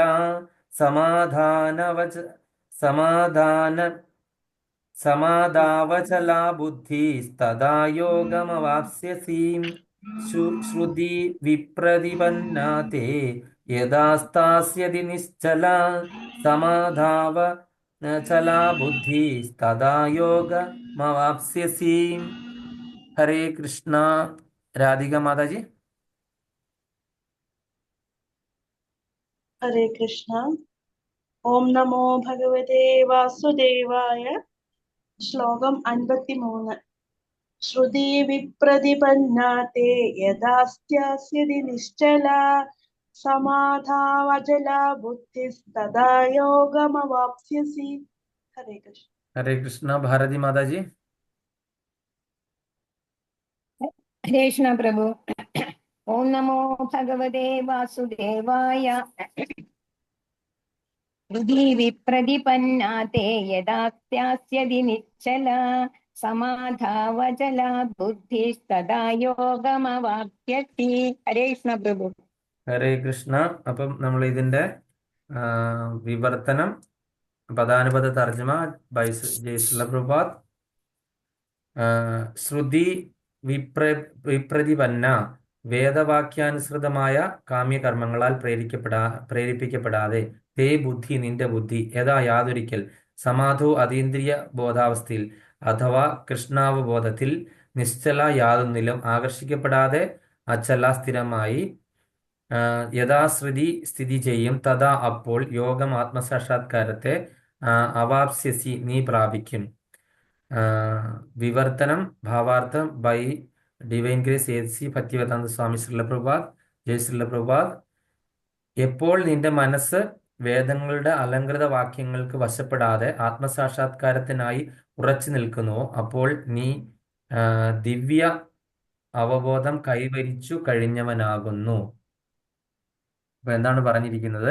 എപ്പോൾ നിന്റെ മനസ്സ് വേദങ്ങളുടെ അലങ്കൃത വാക്യങ്ങൾക്ക് വശപ്പെടാതെ ആത്മസാക്ഷാത്കാരത്തിനായി ഉറച്ചു നിൽക്കുന്നു അപ്പോൾ നീ ദിവ്യബോധം കൈവരിച്ചു കഴിഞ്ഞവനാകുന്നു. അപ്പൊ നിനക്ക് ദിവ്യബോധം എന്താണ്? ദേവി പ്രകൃതി അല്ലെങ്കിൽ ഇതിനുപരി നിങ്ങൾ ഭഗവാനെ അറിയുക അല്ലെങ്കിൽ ആ യോഗമായയുടെ സംരക്ഷണത്തിലേക്ക് എത്തിച്ചേരുക, ആ ദേവി ശക്തിയിൽ എത്തിച്ചേരുക വേണ്ടിയിട്ട് നീ ഈ വേദങ്ങളിൽ പറഞ്ഞിട്ടുള്ള ഈ അലങ്കൃത വാക്യങ്ങൾ, ഒരുപാട് മോഡിഫിക്കേഷൻ, ഒരുപാട് കാര്യങ്ങൾ വേദങ്ങളിൽ കാമ്യകർമ്മങ്ങൾ പറഞ്ഞിട്ടുണ്ട് അല്ലെ. ഇന്ന കാര്യങ്ങൾ ചെയ്തു കഴിഞ്ഞാൽ ഇന്ന ഫലമായിരിക്കും, ഇന്ന പൂജ ചെയ്തു കഴിഞ്ഞാൽ ഇന്ന കാര്യം, അല്ലെങ്കിൽ ഇന്ന ഇത് ചെയ്തു കഴിഞ്ഞാൽ ഇത്ര പശുക്കളെ ദാനം ചെയ്താൽ ഇന്ന ഫലം എന്നൊക്കെ പറഞ്ഞിട്ട് വേദങ്ങളിൽ ഒരുപാട് കാര്യങ്ങൾ പറഞ്ഞിട്ടുണ്ട്. അതൊക്കെ ചെയ്തു കഴിഞ്ഞു കഴിഞ്ഞാൽ അതിൻ്റെ പുറകെ പോയി അതിന് വശപ്പെടാതെ ആത്മസാക്ഷാത്കാരത്തിനായിട്ട് ഉറച്ചു നിൽക്കുക.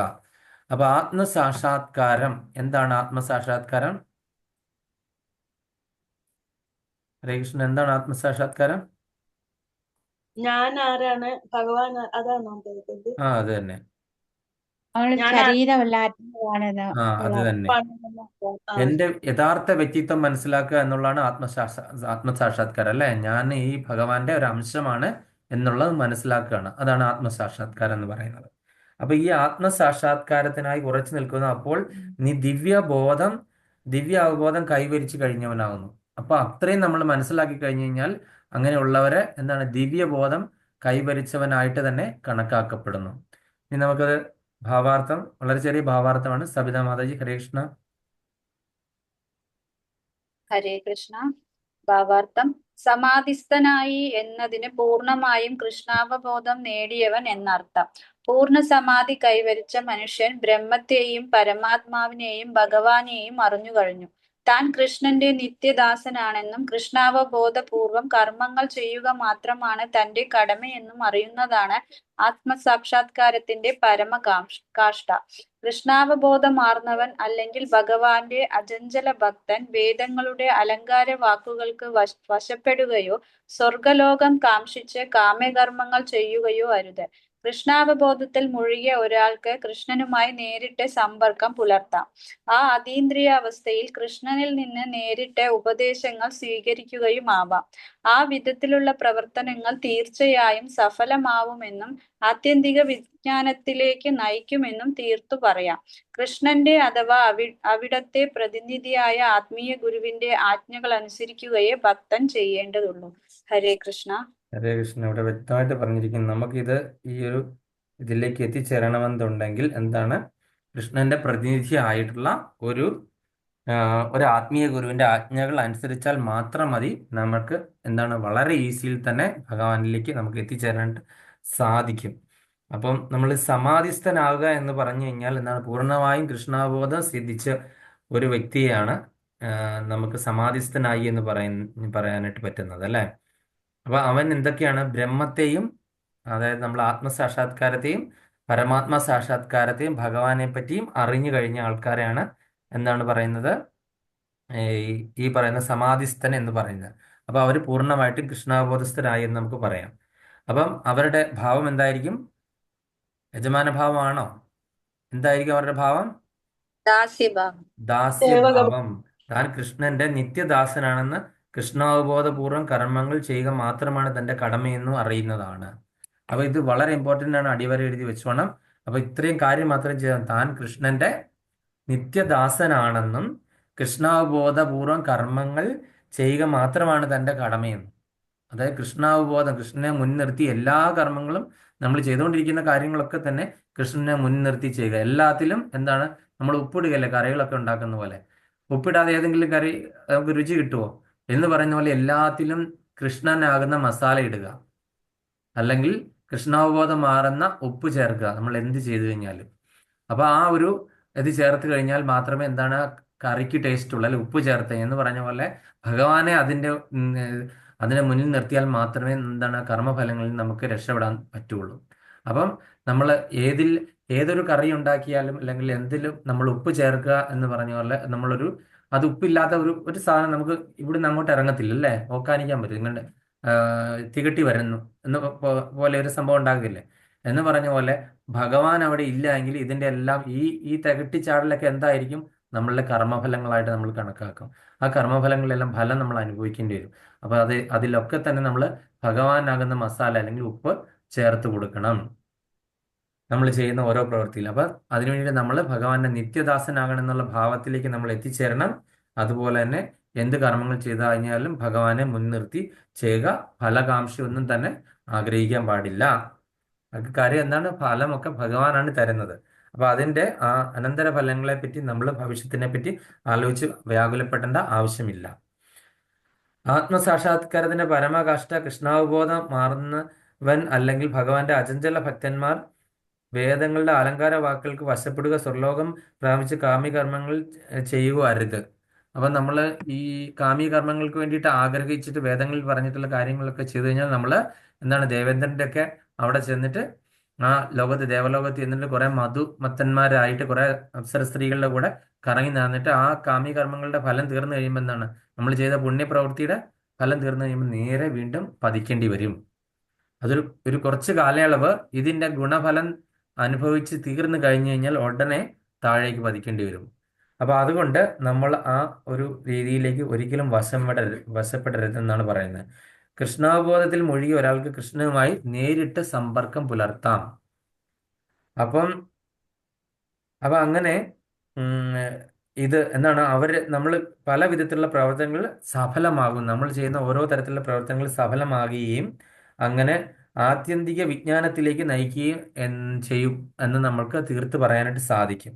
അപ്പൊ കൃഷ്ണന്റെ അവിടുത്തെ പ്രതിനിധിയായ ആത്മീയ ഗുരുവിന്റെ നിർദ്ദേശങ്ങൾ അനുസരിക്കാൻ മാത്രം ചെയ്താൽ മതി.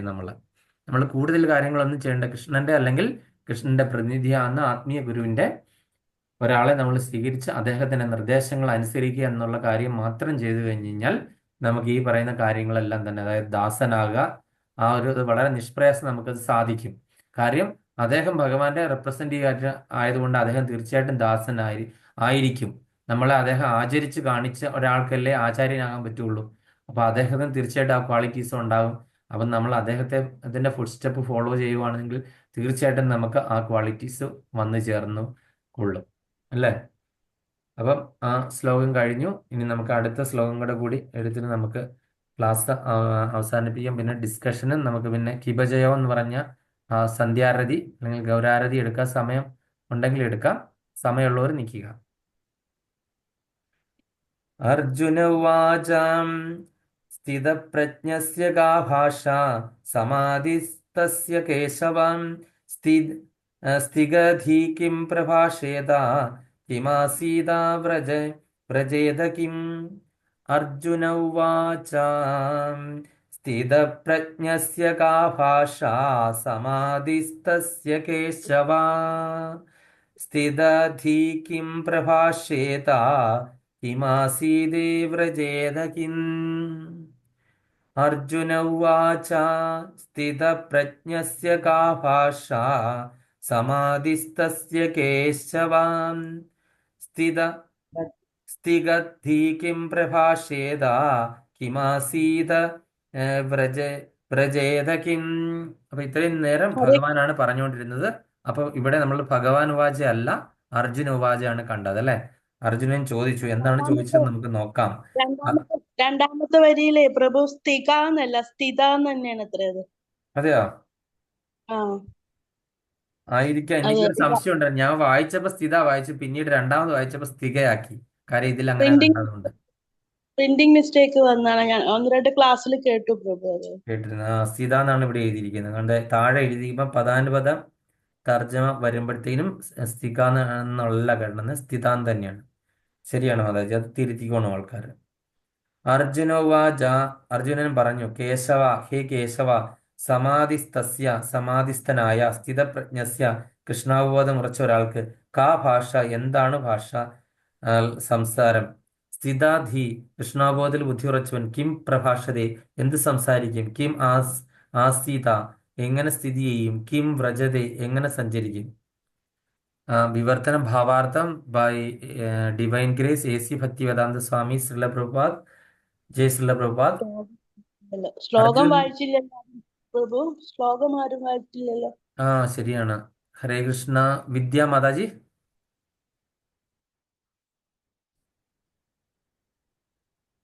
ഹരേ കൃഷ്ണ വിദ്യ. കൃഷ്ണ പ്രഭു, ഹരേ ഞാൻ കൃഷ്ണ. ബുക്ക് എടുത്തിട്ടില്ല, ബുക്ക് എടുക്കാൻ പറ്റില്ല. ഒരു പെലയുണ്ട്, മാമ മരിച്ചു എന്ന കാലത്ത്. ഓ ഹരേ കൃഷ്ണ. ബുക്ക് എടുത്തിട്ടില്ല. അതെ അല്ലേ? എന്തായാലും മാതാജി, 2 ആഴ്ച കഴിയണം. അതെ അല്ലേ? അദ്ദേഹത്തിന്റെ ആത്മാവിന് വേണ്ടിയിട്ട് പ്രാർത്ഥിക്കുന്നു. ഹരേ കൃഷ്ണ. ഹരേ കൃഷ്ണ. നമുക്ക് ഇനി ചോദിക്കുന്നത് ആരാടാ? ഞാൻ അഭിയ മാതാജി. മൈക്ക് ഓൺ ആക്കിയിട്ട് പറയും.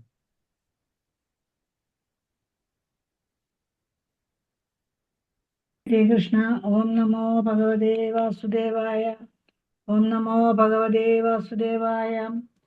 അർജുന ഉവാച സ്ഥിതപ്രജ്ഞസ്യ കാ ഭാഷ സമാധിസ്തസ്യ കേശവ സ്ഥിതാധീം കിം പ്രഭാഷേത കിമാസീത വ്രജേത കിം.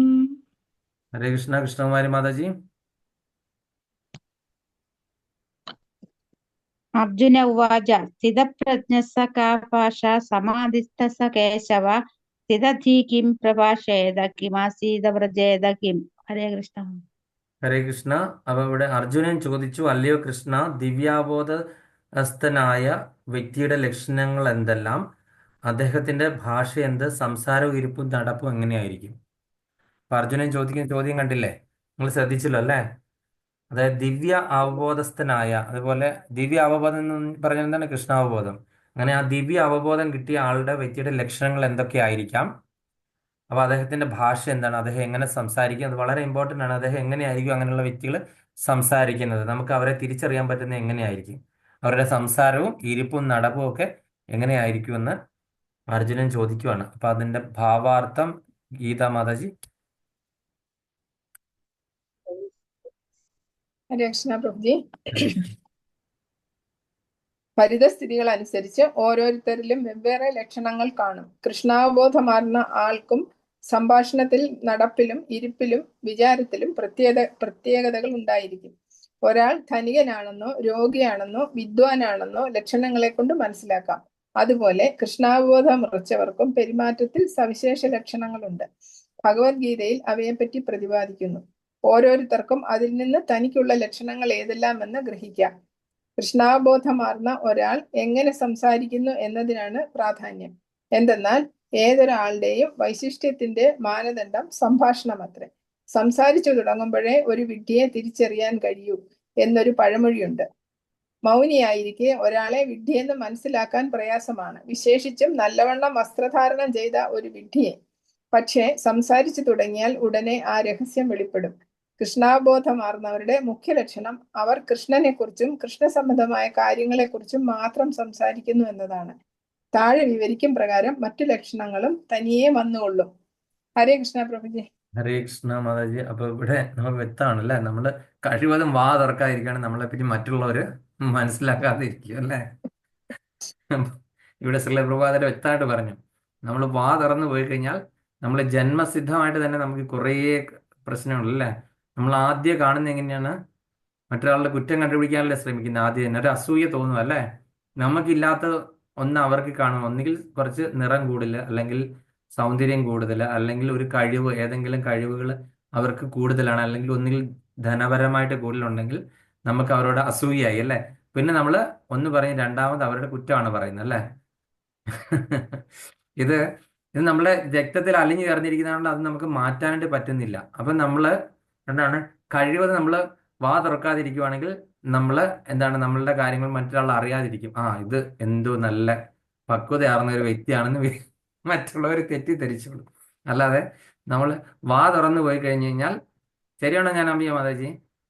മൗനം വിദ്വാനുഭൂഷണം. മൗനം വിദ്വാനുഭൂഷണം. നമ്മൾ വാ തുറന്നു കഴിഞ്ഞാൽ പിന്നെ നമ്മളെ പറ്റി, അല്ലെങ്കിൽ നമ്മൾ വളരെ പക്വതയുള്ള ഡീസൻ്റാണ്, നല്ല കൃഷ്ണാബോധസ്ഥരാണെന്നൊക്കെ അങ്ങ് വിചാരിച്ചോളൂ അല്ലേ. അപ്പൊ തൽക്കാലം നമുക്ക് എങ്ങനെ പെരുമാറണം? ആര് ചോദിച്ചു കഴിഞ്ഞാൽ ഇങ്ങനെ വായടച്ച് പറയാണോ? അല്ല, നമ്മളുടെ പെരുമാറ്റത്തിൽ കൂടി നമ്മളുടെ സ്വഭാവത്തിൽ കൂടി നമ്മൾ കൃഷ്ണാബോധസ്ഥരാണെന്ന് മറ്റുള്ളവർ മനസ്സിലാക്കണം. അതായത് ഒരു വിനയം, അല്ലെങ്കിൽ എളിമ, അല്ലെങ്കിൽ ലാളിത്യം ഒരു വൈഷ്ണവന്റെ അലങ്കാരമാണ്. അതായത് ഒരു വൈഷ്ണവനാണെന്ന് തിരിച്ചറിയാനായിട്ട് അവന്റെ വിനയം, ലാളിത്യം, എളിമ ഇതൊക്കെ തന്നെ അവന് അലങ്കാരമാണ്. അപ്പൊ വൈഷ്ണവ എത്തിക്കേറ്റ്സ് നോക്കിക്കഴിഞ്ഞാൽ നമുക്ക് മനസ്സിലാകും, നമ്മൾ എന്തെല്ലാം പുറമെ ഇങ്ങനെ കുറി ഇതെല്ലാം തൊട്ട് നടന്നു കഴിഞ്ഞാലും നമ്മൾ ഒരാൾ ഇപ്പൊ എന്നോട് എന്തെങ്കിലും ചോദിച്ചു കഴിഞ്ഞാൽ ഞാൻ എടുത്തടിച്ച പോലെ അവരെ പ്രത്യാക്രമിച്ചൊരു മറുപടി പറയുക, ഇതൊക്കെ ചെയ്തു കഴിഞ്ഞാൽ എന്താണ്, നമ്മൾ ഈ പറഞ്ഞ ഇതിനൊന്നും ഒരു കാര്യം, എത്ര ബാഹ്യമായിട്ട് അലങ്കരിച്ച് നടന്നിട്ടും യാതൊരു കാര്യമില്ല. നമ്മൾ ഒന്ന് വായിൽ നിന്ന് വരുന്നത് സൂക്ഷിച്ചു വേണം അല്ലേ. നാക്ക് ആവശ്യത്തിന് മാത്രം ഉപയോഗിക്കുക, ഭഗവാന്റെ നാമം ചെല്ലാനും അല്ലെങ്കിൽ മറ്റുള്ളവരെ കാണുമ്പോൾ ഹരേ കൃഷ്ണ എന്ന് പറഞ്ഞ് വന്ദിക്കാനും വേണ്ടിയിട്ട് മാത്രം ഉപയോഗിക്കുക. നാക്ക് കൂടുതൽ ഉപയോഗിച്ചു കഴിഞ്ഞാൽ നാക്ക് ഭയങ്കര അപകടകാരിയാണ് അല്ലേ. നാക്ക് മറ്റൊരാളെ പറ്റി നമ്മൾ എന്തെങ്കിലും നാക്ക് വളച്ചു കഴിഞ്ഞ് കഴിഞ്ഞാൽ, പറയാനായിട്ട് വളച്ചു കഴിഞ്ഞാൽ അത് ഉടനെ തന്നെ അത് അപരാധത്തിലേക്ക് ചെന്നുകൊണ്ടിരിക്കും. നമ്മൾ ആദ്യം ചെറിയ ചെറിയ അപരാധങ്ങൾ പറഞ്ഞു കഴിഞ്ഞ് പിന്നെ നമ്മൾ നാമാപരാധം വായിക്കാൻ സമയമുണ്ട് വായിക്കും. അപ്പൊ അതിൻ്റെ അകത്ത് കാണാം അല്ലേ, നമ്മളൊരു വൈഷ്ണവനെ പറ്റി കുറ്റം പറഞ്ഞ് നമ്മളുടെ എല്ലാ ഇതും പോകും, നമ്മൾ ചോർന്ന് പോയിക്കൊണ്ടിരിക്കും. നമ്മൾ ഹരിനാമം ജപിക്കുന്ന ആ ഒരു ടാങ്കിനകത്ത് സംഭരിച്ച് വെച്ചിരിക്കുന്ന അതെല്ലാം എന്ത് ചെയ്യും, ചോർന്ന് പോയിക്കൊണ്ടേയിരിക്കും. അപ്പൊ അത് നാമാപരാധത്തിൽ പെടുന്നതാണ്. അപ്പൊ ഇവിടെ നമ്മള് ഒരു ധനികനാണെന്ന്, ഒരു രോഗിയെ കണ്ടു കഴിഞ്ഞാൽ നമ്മൾ രോഗിയാണെന്ന് മനസ്സിലാക്കും. ഒരാൾ ധനികനെ കണ്ടു കഴിഞ്ഞാൽ അയാളുടെ പത്രാസും ഒക്കെ കണ്ടു കഴിഞ്ഞാൽ, അയാളുടെ വേഷഭൂഷാദികളും അതുപോലെ തന്നെ ഗ്ലാസും, റെയ്ബാൻ ഗ്ലാസും അതും ഇതൊക്കെ കണ്ടു കഴിഞ്ഞാൽ, അത് ഉപയോഗിക്കുന്ന കാറും ഒക്കെ കണ്ടു കഴിഞ്ഞാൽ, നമുക്ക് മെർസിഡസും ഇതൊക്കെയാണ് ഉപയോഗിക്കുന്നതെങ്കിൽ നമുക്കൊരു ധനികനാണെന്ന് മനസ്സിലാക്കും. അതുപോലെ കൃഷ്ണാവബോധം ശരിക്ക് ഉള്ള ഒരാളെ നമുക്ക് എങ്ങനെ കണ്ടു മനസ്സിലാക്കാം? അദ്ദേഹത്തിന്റെ ഡ്രസ്സും വേഷഭൂഷാദികളും ഒക്കെ ആയിരിക്കാം, പക്ഷെ അദ്ദേഹത്തിന്റെ സംസാരവും അദ്ദേഹത്തിന്റെ വിനയവും എളിമയും അദ്ദേഹത്തിന്റെ എന്താ പറയുന്നത്, ആ ഒരു സേവ അദ്ദേഹം ചെയ്ത് കാണിക്കുകയാണ് അല്ലെ. സേവ, ഭഗവാനെ സേവ ചെയ്ത് കാണിക്കുമ്പോൾ നമ്മൾ അത് കാണുമ്പം നമുക്ക് മനസ്സിലാകും ഇദ്ദേഹം ഉയർന്ന കൃഷ്ണാവബോധസ്ഥനായ ഒരാളാണെന്ന്. നമ്മൾ അദ്ദേഹത്തിനോട് ഒരു സംശയം ചോദിക്കുവാണെങ്കിൽ അദ്ദേഹം നമ്മളെ ചാടിക്കടിക്കാനായിട്ട് ഒരിക്കലും വരില്ല. അറിയാൻ വയ്യെങ്കിൽ അറിയാൻ വയ്യാത്ത കാര്യത്തിൽ കിടന്ന് ഉരുണ്ട് പിടിച്ച് ഒന്നും പറയത്തില്ല. എനിക്കത് അറിയത്തില്ല, ഞാൻ ഇതെന്റെ ശിക്ഷാഗുരുവിനോടോ അല്ലെങ്കിൽ മറ്റ് സീനിയേഴ്സിനോടോ ചോദിച്ചിട്ട് പറയാം, അടുത്ത ദിവസം ഞാൻ നിങ്ങൾക്ക് ഉത്തരം പറയാമെന്നേ പറയുള്ളൂ. അല്ല ചില ആൾക്കാരെ നമ്മൾ കണ്ടിട്ടുണ്ട് അല്ലേ, എന്നെ പോലെയുള്ള ആൾക്കാർ എന്താണ്, അറിയാൻ വയ്യാത്ത കാര്യങ്ങൾക്ക് വേണ്ടിയിട്ട് നമ്മൾ ഉരുണ്ട് കളിക്കും അല്ലേ. നമ്മൾ എന്താണ് ശരിയായിട്ടുള്ള ഉത്തരം അറിയത്തില്ലെങ്കിൽ നമ്മൾ അവിടെ കിടന്ന് നമ്മൾ തടി തപ്പാൻ വേണ്ടി എന്തെങ്കിലുമൊക്കെ കാണിക്കും. ശരിയായിട്ടുള്ള വൈഷ്ണവരാണെങ്കിൽ എന്താണ്, അവരുടെ സംസാരത്തിൽ കൂടെയും പെരുമാറ്റത്തിൽ കൂടെയും പ്രവൃത്തികളിൽ കൂടെ അത് ഒരു വൈഷ്ണവനാണെന്ന് എഴുതി വെച്ചിരിക്കുകയാണ് അല്ലേ. അപ്പം അപ്പൊ അതുകൊണ്ട് കൃഷ്ണാവബോധമാർന്ന ഒരാൾ എങ്ങനെ സംസാരിക്കുന്നു എന്നതിനാണ് പ്രധാനം. എന്തെന്നാൽ ഏതൊരാളുടെയും വൈശിഷ്ട്യത്തിന്റെ മാനദണ്ഡ സംഭാഷണമാണ്. വെരി ക്ലിയർ ആണ്, അണ്ടർലൈൻ ഇട്ട് വെച്ചു. അപ്പൊ നമ്മളുടെ വൈശിഷ്ട്യത്തിന്റെ ഇതെന്താണ്, നമ്മളുടെ സംഭാഷണമാണ്, നമ്മുടെ വായിൽ നിന്ന് എന്തു വരുന്നു എന്നുള്ളതാണ് ഏറ്റവും പ്രധാനപ്പെട്ട കാര്യം. ഏതൊരാളുടെയും വൈശിഷ്ട്യം തിരിച്ചറിയപ്പെടുന്നത് അതിൽ കൂടിയാണ്. അപ്പൊ അതുകൊണ്ട് ഒരു വിഡ്ഢിയെ തിരിച്ചറിയാനായിട്ട് യാതൊരു ബുദ്ധിമുട്ടുമില്ല അല്ലേ. എത്ര നമ്മൾ മിണ്ടരുതെന്ന് മസിലൊക്കെ പിടിച്ചിരുന്ന പക്ഷെ വാ തുറന്നു കഴിഞ്ഞാൽ വായിൽ നിന്ന് വരുന്ന മണ്ടത്തരങ്ങൾ കേൾക്കുമ്പോൾ തന്നെ മനസ്സിലാക്കും ഇതൊരു വിഡ്ഢിയാണെന്നല്ലേ, നമുക്ക് മനസ്സിലാകാൻ പറ്റൂല്ലേ. നമ്മളിങ്ങനെ സിനിമയിലൊക്കെ അതുപോലെ ഒരുപാട് കഥാപാത്രങ്ങൾ വാ എടുത്തു കഴിഞ്ഞാൽ മണ്ടത്തരേ പറയുള്ളൂ അല്ലേ. അപ്പൊ അവരെ മനസ്സിലാക്കാനായിട്ട് നമുക്ക് എളുപ്പം തന്നെ സാധിക്കും. അതുപോലെ തന്നെ ഈ വളരെ വലിയ വസ്ത്രധാരണമൊക്കെ ചെയ്തിട്ട് ഭയങ്കര പകിട്ടോടുകൂടി നടന്നു കഴിഞ്ഞാലും എന്താണ്, ചിലർ വാ തുറന്നു കഴിഞ്ഞ് കഴിഞ്ഞാൽ അവർ കാണിക്കുന്ന മണ്ടത്തരങ്ങളും അല്ലെങ്കിൽ വിദ്യാഭ്യാസം ഇല്ലാത്ത ആളാണെന്നും ഒക്കെ തന്നെ ഇംഗ്ലീഷ് അറിയാൻ വയ്യാത്ത ആൾക്കാർ ഇംഗ്ലീഷ് അറിയാമെന്ന് പറഞ്ഞിട്ട് എന്തെങ്കിലുമൊക്കെ പടച്ചു കെട്ടി പറയുമ്പോഴത്തേക്ക് നമുക്കിത് മനസ്സിലാകും ഇവന് ഇംഗ്ലീഷ് ഈ സ്കൂളിന്റെ വരാന്തയിൽ പോലും പോയിട്ടില്ലാത്ത ആൾക്കാരാണെന്ന് ചിലരിൽ നിന്ന് നമുക്ക് മനസ്സിലാക്കാനായിട്ട് സാധിക്കും അല്ലേ. അപ്പൊ അങ്ങനെ കൃഷ്ണാവബോധം മാറുന്നവരുടെ മുഖ്യ ലക്ഷണം അവർ കൃഷ്ണനെക്കുറിച്ചും കൃഷ്ണ സംബന്ധമായ കാര്യങ്ങളെക്കുറിച്ചും മാത്രം സംസാരിക്കുന്നു എന്നാണ്. അപ്പം കൃഷ്ണാവബോധസ്ഥരായിട്ടുള്ള ആൾക്കാരെ നമ്മൾ നോക്കുമ്പോൾ അല്ലെങ്കിൽ അവർ സംസാരിക്കുമ്പോൾ അവർ ചെയ്യുന്ന കാര്യങ്ങൾ അവരുടെ പ്രവൃത്തികൾ ഇതിൽ നിന്നൊക്കെ നമ്മൾ മനസ്സിലാകുന്ന അവർ കൃഷ്ണനെക്കുറിച്ചും കൃഷ്ണ സംബന്ധമായ കാര്യങ്ങളെ പറ്റി മാത്രമാണ് അവർ സംസാരിക്കാറുള്ളത്. ഭഗവാൻ എങ്ങനെ, എന്താണ് ഇനി നാളത്തെ പ്രസാദം എങ്ങനെ ഞാൻ ഉണ്ടാക്കും, എന്താണ് ഏതൊക്കെ വിഭവങ്ങൾ ഉണ്ടാക്കണം ഭഗവാന്, അതിനു വേണ്ടിയിട്ട് സാധനങ്ങൾ മേടിക്കണ്ടേ. അപ്പൊ മേടിക്കുമ്പോൾ എന്താണ്, നമ്മൾ നല്ല സാധനങ്ങൾ തന്നെ ഭഗവാന് കൊടുക്കേണ്ട സാധനങ്ങളല്ല. അപ്പൊ നല്ല സാധനങ്ങൾ ഇന്ന കടയിൽ പോയി കഴിഞ്ഞ് കഴിഞ്ഞാൽ നല്ല സാധനങ്ങൾ കിട്ടും, വലിയ കേടില്ലാത്ത സാധനങ്ങൾ കിട്ടും. ഒരുപാട് കെമിക്കലും അതും ഇതുള്ള സാധനങ്ങൾ പറ്റില്ല. അല്ലെങ്കിൽ നമ്മളെ വീട്ടിൽ ഉള്ള സാധനങ്ങൾ കൊടുക്കണം. അതുപോലെ തന്നെ എന്താണ് ഇപ്രാവശ്യം അത് അരിയാനും പച്ചക്കറിയൊക്കെ അരിഞ്ഞ് ഞാൻ തന്നെ വെക്കാം, അല്ലെങ്കിൽ ഇന്നയാളെ ഏൽപ്പിക്കാം. അപ്പൊ അവർക്ക് കുറച്ചൊക്കെ എന്താണ് ഭക്തിയുള്ളവരാണ്. അപ്പൊ അങ്ങനെയുള്ളവർക്ക് അത് ഒരുക്കി കഴിഞ്ഞാലേ ശരിയാകുള്ളൂ. അതുപോലെ പ്രസാദങ്ങൾ അതുപോലെ തന്നെ ഇന്ന് എന്തായിരിക്കും ക്ലാസ് എടുക്കുന്നത്, അല്ലെങ്കിൽ ആ പ്രഭു പറഞ്ഞ ക്ലാസ്സിൽ നിന്ന് എന്താണ് നമുക്ക് മനസ്സിലായത്. അപ്പൊ അദ്ദേഹം ഒരു കഥ പറഞ്ഞു, എത്ര നല്ല കഥയാണ്. ഇങ്ങനെയൊക്കെയുള്ള കാര്യങ്ങൾ മാത്രമായിരിക്കും എന്താണ് കൃഷ്ണാബോധസ്ഥരായിട്ടുള്ള ആൾക്കാർ സംസാരിക്കുന്നത്. അല്ലാത്തവരെന്താണ് ലോകം മുഴുവനുള്ള കാര്യം, രാഷ്ട്രീയ കാര്യങ്ങള്, അല്ലെങ്കിൽ എന്താണ് മറ്റുള്ള അവള് ദേ ഇന്ന് കണ്ടോ ഒരു 4-5 കുറി കൂടുതൽ തൊട്ടിട്ടുണ്ട്. അവളുടെ വിചാരം എന്ന് പറഞ്ഞാൽ അവള് വലിയ വൈഷ്ണവിയാന്നാണ് വിചാരം അല്ലേ. പക്ഷെ യാതൊന്നിനും കൊള്ളത്തില്ല എന്ന് പറഞ്ഞ് നമ്മൾ ഒരാള് നല്ല ഡ്രസ്സൊക്കെ ധരിച്ചിട്ട് ഒരു മാതാജി ഇങ്ങോട്ട് കയറി വരുമ്പോൾ വേറെ 2 മാതാജിമാർ അവിടെ നിന്ന് ആ മാതാജിയെ നോക്കി കൊള്ളാം, അവള് വലിയ എന്താണ്ട് ആകെപ്പാടെ 1-2 ഭഗവത്ഗീത ക്ലാസ് കയറി, എന്നിട്ട് ഒരു സംശയവും ചോദിച്ചു. എന്നിട്ട് അവളുടെ വിചാരം എന്താ, അവൾ ഇതെല്ലാം കഴിഞ്ഞു എന്നാണ്. നമ്മളിവിടെ 10-12 വർഷമായി ഇവിടെ കിടന്ന് നടക്കാൻ തുടങ്ങിയിട്ട്, എന്നിട്ട് നമുക്കറിയത്തില്ല. അവളുടെ വിചാരം അവളെ PhD എടുത്ത മാതിരിയാണ് അല്ലെ. അവളുടെ പ്രഭുവിന്റെ അടുത്തുള്ളൊരു സംസാരവും അവളുടെ ഒരു സംശയവും എന്നൊക്കെ പറഞ്ഞ് 2 അവിടെ ഇരുന്ന് ഡയലോഗ് വിട്ട് കഴിഞ്ഞാൽ തീർന്നു അല്ലേ. അപ്പൊ നമ്മുടെ കൃഷ്ണാവബോധം നശിച്ചുകൊണ്ടിരിക്കും. കാര്യം ആ വന്നിരിക്കുന്ന മാതാജിക്കുള്ള പാപങ്ങളൊക്കെ നമ്മൾ നൈസായിട്ട് എടുത്തുകൊണ്ട് പോകും അല്ലേ. അവർ പ്രത്യേകിച്ച് ഒന്നും ചെയ്യേണ്ട ആവശ്യമില്ല. കാര്യം നമ്മൾ ഈ പറയുന്ന 2 പേര് അവരുടെ പാപങ്ങളെ കൂടി വളരെ നല്ല രീതിയിൽ നമ്മൾ എടുത്തുകൊണ്ട് പോരും. അപ്പൊ അതുകൊണ്ട് അവര് എന്ത് ചെയ്യും, നമ്മൾ ആരെപ്പറ്റിയാണ് പറയുന്നത് അവർ ആ കർമ്മഫലത്തിൽ നിന്ന് രക്ഷപ്പെടുകയും ചെയ്യും, നമ്മൾ അവരുടെയും കൂടി ഏറ്റെടുക്കേണ്ടിയും ചെയ്യും. ഇത് 2 കർമ്മഫലം ഏറ്റെടുക്കേണ്ടി വരും. അവരുടെ കർമ്മഫലവും നമ്മൾ ആ പറഞ്ഞതിന്റെ തെറ്റും. അപ്പം മറ്റ് ലക്ഷണങ്ങൾ ഏതൊക്കെയാണെന്ന് ഇനി പറയാൻ പോവുകയാണ് ഭഗവാൻ. ഭഗവാനോട് അർജുനൻ ചോദിച്ച ചോദ്യമാണ് അല്ലേ. ആ ചോദ്യത്തിന്റെ മറുപടിയായിട്ട് അർജുനൻ ഇനി ഭഗവാൻ ഇനി പറഞ്ഞു കൊടുക്കുകയാണ് അടുത്ത ശ്ലോകങ്ങളിലായിട്ട് അവരെങ്ങനെയാണ് ഒരു ഒരു സ്ഥിതപ്രജ്ഞനായിട്ടുള്ള ഒരാൾക്കാര്. അപ്പൊ സ്ഥിതപ്രജ്ഞനായിട്ടുള്ള ആളെ പറ്റിയാണ് ഇനി പറയുന്നത്. അതായത് സ്ഥിതപ്രജ്ഞൻ എന്ന് പറഞ്ഞ എന്താണ്? സ്ഥിരമായിട്ടുള്ള കോൺഷ്യസ്നെസ്. പ്രജ്ഞ എപ്പോഴും സ്ഥിരമായിരിക്കും, വേരിയഡ് അല്ല.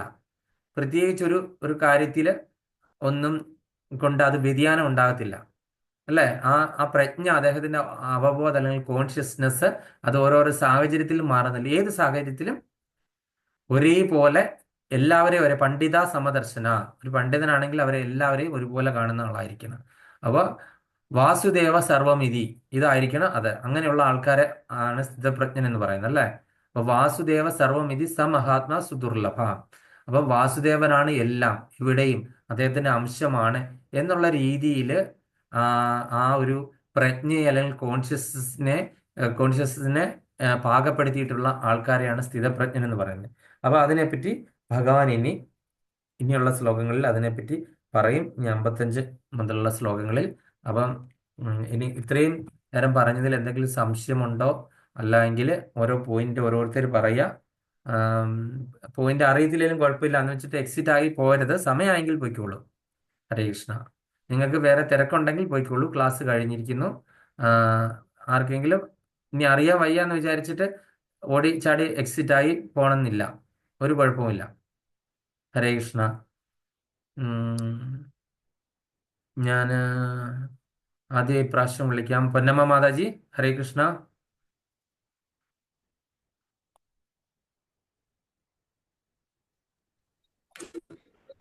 ഹരേ കൃഷ്ണ പ്രഭുജി. ഹരേ കൃഷ്ണ മാതാജി. മാതാജി ആദ്യം തന്നെ കേക്കാമോ? കയറിയത്. ഹരേ കൃഷ്ണ പ്രഭുജി. ഹരേ കൃഷ്ണ മാതാജി, ആ പറഞ്ഞോളൂ. ഞാൻ നേരെ ഇന്നുണ്ടായിരുന്നു, എന്നെങ്ങും പോയില്ല. എങ്ങും പോയില്ല. ഞാൻ മാതാജി യാത്രയിലായിരിക്കും എന്ന് വെച്ചാണ് മാതാജിയെ വിളിക്കായിരുന്നത്. ബാക്ക്ഗ്രൗണ്ടിലെ ബഹളം കേൾക്കേണ്ടി വരുമല്ലോ എന്ന് വിചാരിച്ച്. മാതാജി നീ വീട്ടിലുണ്ടെന്ന് അറിയാൻ തീർച്ചയായിട്ടും മാതാജിയെ വിളിച്ചേനെ. ഇനി ഞാൻ പോയില്ല. ഹരേ കൃഷ്ണ. കൃഷ്ണാനുഭവത്തിൽ മുഴുകിയ ഒരാൾക്ക് കൃഷ്ണനുമായി നേരിട്ട് സമ്പർക്കം പുലർത്താം. അതീന്ദ്രിയാവസ്ഥയിൽ കൃഷ്ണനെ നേരിട്ട് ഉപദേശങ്ങൾ സ്വീകരിക്കുകയും ആവാം. അമിതമുള്ള പ്രവർത്തനം തീർച്ചയായും സഫലമാവുമെന്നും ആത്യന്തിക വിജ്ഞാനത്തിലേക്ക് നയിക്കുമെന്നും തീർത്തും പറയാം. ഒരു ആത്മീയ ഗുരുവിന്റെ ആജ്ഞ അനുസരിക്കുകയെ ഭക്തൻ ചെയ്യേണ്ടതുള്ളൂ. ഹരേ കൃഷ്ണ. ഹരേ കൃഷ്ണ. നല്ല പോയിന്റുകളാണ് മാതാജി പറഞ്ഞത്. ഹരേ കൃഷ്ണ. ലൈല മാതാജി.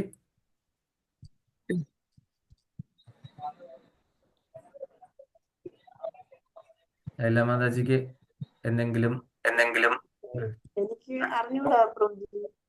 ഹരേ കൃഷ്ണ. മാതാജി എന്ത് ചെയ്യണമെന്ന് വെച്ച് കഴിഞ്ഞാൽ ഞാൻ ചില കാര്യങ്ങളൊക്കെ ഇമ്പോർട്ടൻ്റ് ആണെന്ന് ചിലപ്പോൾ പറയാറുണ്ട്. എന്തെങ്കിലും നമുക്ക് തോന്നുമ്പോൾ അതിനകത്ത് അടിവര ഇട്ട് വെക്കണം. അപ്പൊ പിന്നീട് നമ്മൾ നോക്കുമ്പോൾ ആ ഒരു പോയിന്റുകൾ മാത്രം വായിച്ചിട്ട് നമുക്ക് ഭാവാർത്ഥം സ്കിപ്പ് ചെയ്യാം, മുഴുവൻ വായിക്കാതെ. അപ്പൊ അതിലെ ഇമ്പോർട്ടൻ്റ് അത് നോക്കി വായിച്ചു കഴിഞ്ഞാലും മതി, ഞാനിങ്ങനെ ചോദിക്കുന്ന സമയത്ത്. ഹരേ കൃഷ്ണ. രാധിക മാതാജി. ഹരേ കൃഷ്ണ. കൃഷ്ണാവബോധമുള്ള ആളുടെ ചില ലക്ഷണങ്ങളൊക്കെ ആദ്യം അദ്ദേഹം വിനയമുള്ള ആളായിരിക്കണം. അതുപോലെ ദൃഢനിശ്ചയം വേണം. ഒരു കാര്യം നമ്മളെ യമനിയമങ്ങൾ പാലിക്കാനും ആ ഓരോന്നിനും ദൃഢനിശ്ചയം വേണം. അതുപോലെ പ്രയത്നശീലനായിരിക്കണം. അതൊക്കെയല്ലേ പ്രഭു. ഹരേ കൃഷ്ണ. അതെ മാതാജി. ഹരേ കൃഷ്ണ. പത്മ മാതാജി.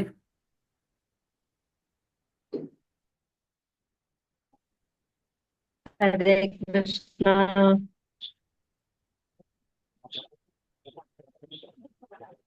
സമാധിസ്ഥനായി എന്നതിനെ പൂർണ്ണമായും കൃഷ്ണാവബോധം നേടിവനും പൂർണ്ണ സമാധി കൈവരിച്ച മനുഷ്യൻ ബ്രഹ്മത്തെയും പരമാത്മാവിനെയും ഭഗവാനെയും അറിയും.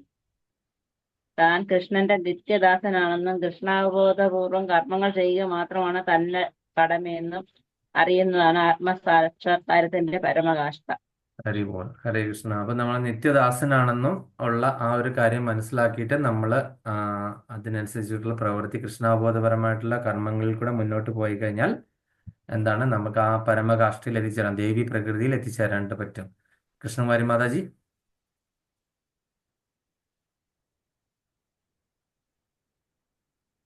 മാതാജി ഇല്ല. ആ കൃഷ്ണാവബോധമാർന്ന ഒരാൾ എങ്ങനെ സംസാരിക്കുക എന്നതിനാണ് പ്രാധാന്യം. എന്തെന്നാൽ ഏതൊരാളുടെ വൈശിഷ്ടത്തിന്റെ മാനദണ്ഡ സംഭാഷണമത്രേ. ഹരേ കൃഷ്ണ. താൻ കൃഷ്ണന്റെ നിത്യദാസനാണെന്നും കൃഷ്ണാവബോധപൂർവം കർമ്മങ്ങൾ ചെയ്യുക മാത്രമാണ് തന്റെ കടമയെന്നും അറിയുന്നതാണ് ആത്മസാക്ഷാത്കാരത്തിന്റെ പരമകാംക്ഷ. ഹരി ബോൾ. ഹരേ കൃഷ്ണ. വിദ്യാ മാതാജി.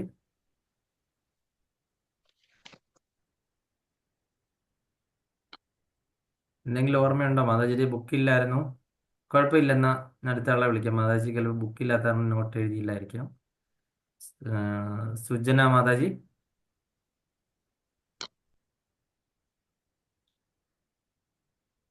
മാതാജി മൈക്ക് ഓൺ ആക്കിയിട്ട് പറയും, എനിക്ക് കേൾക്കാൻ വയ്യ.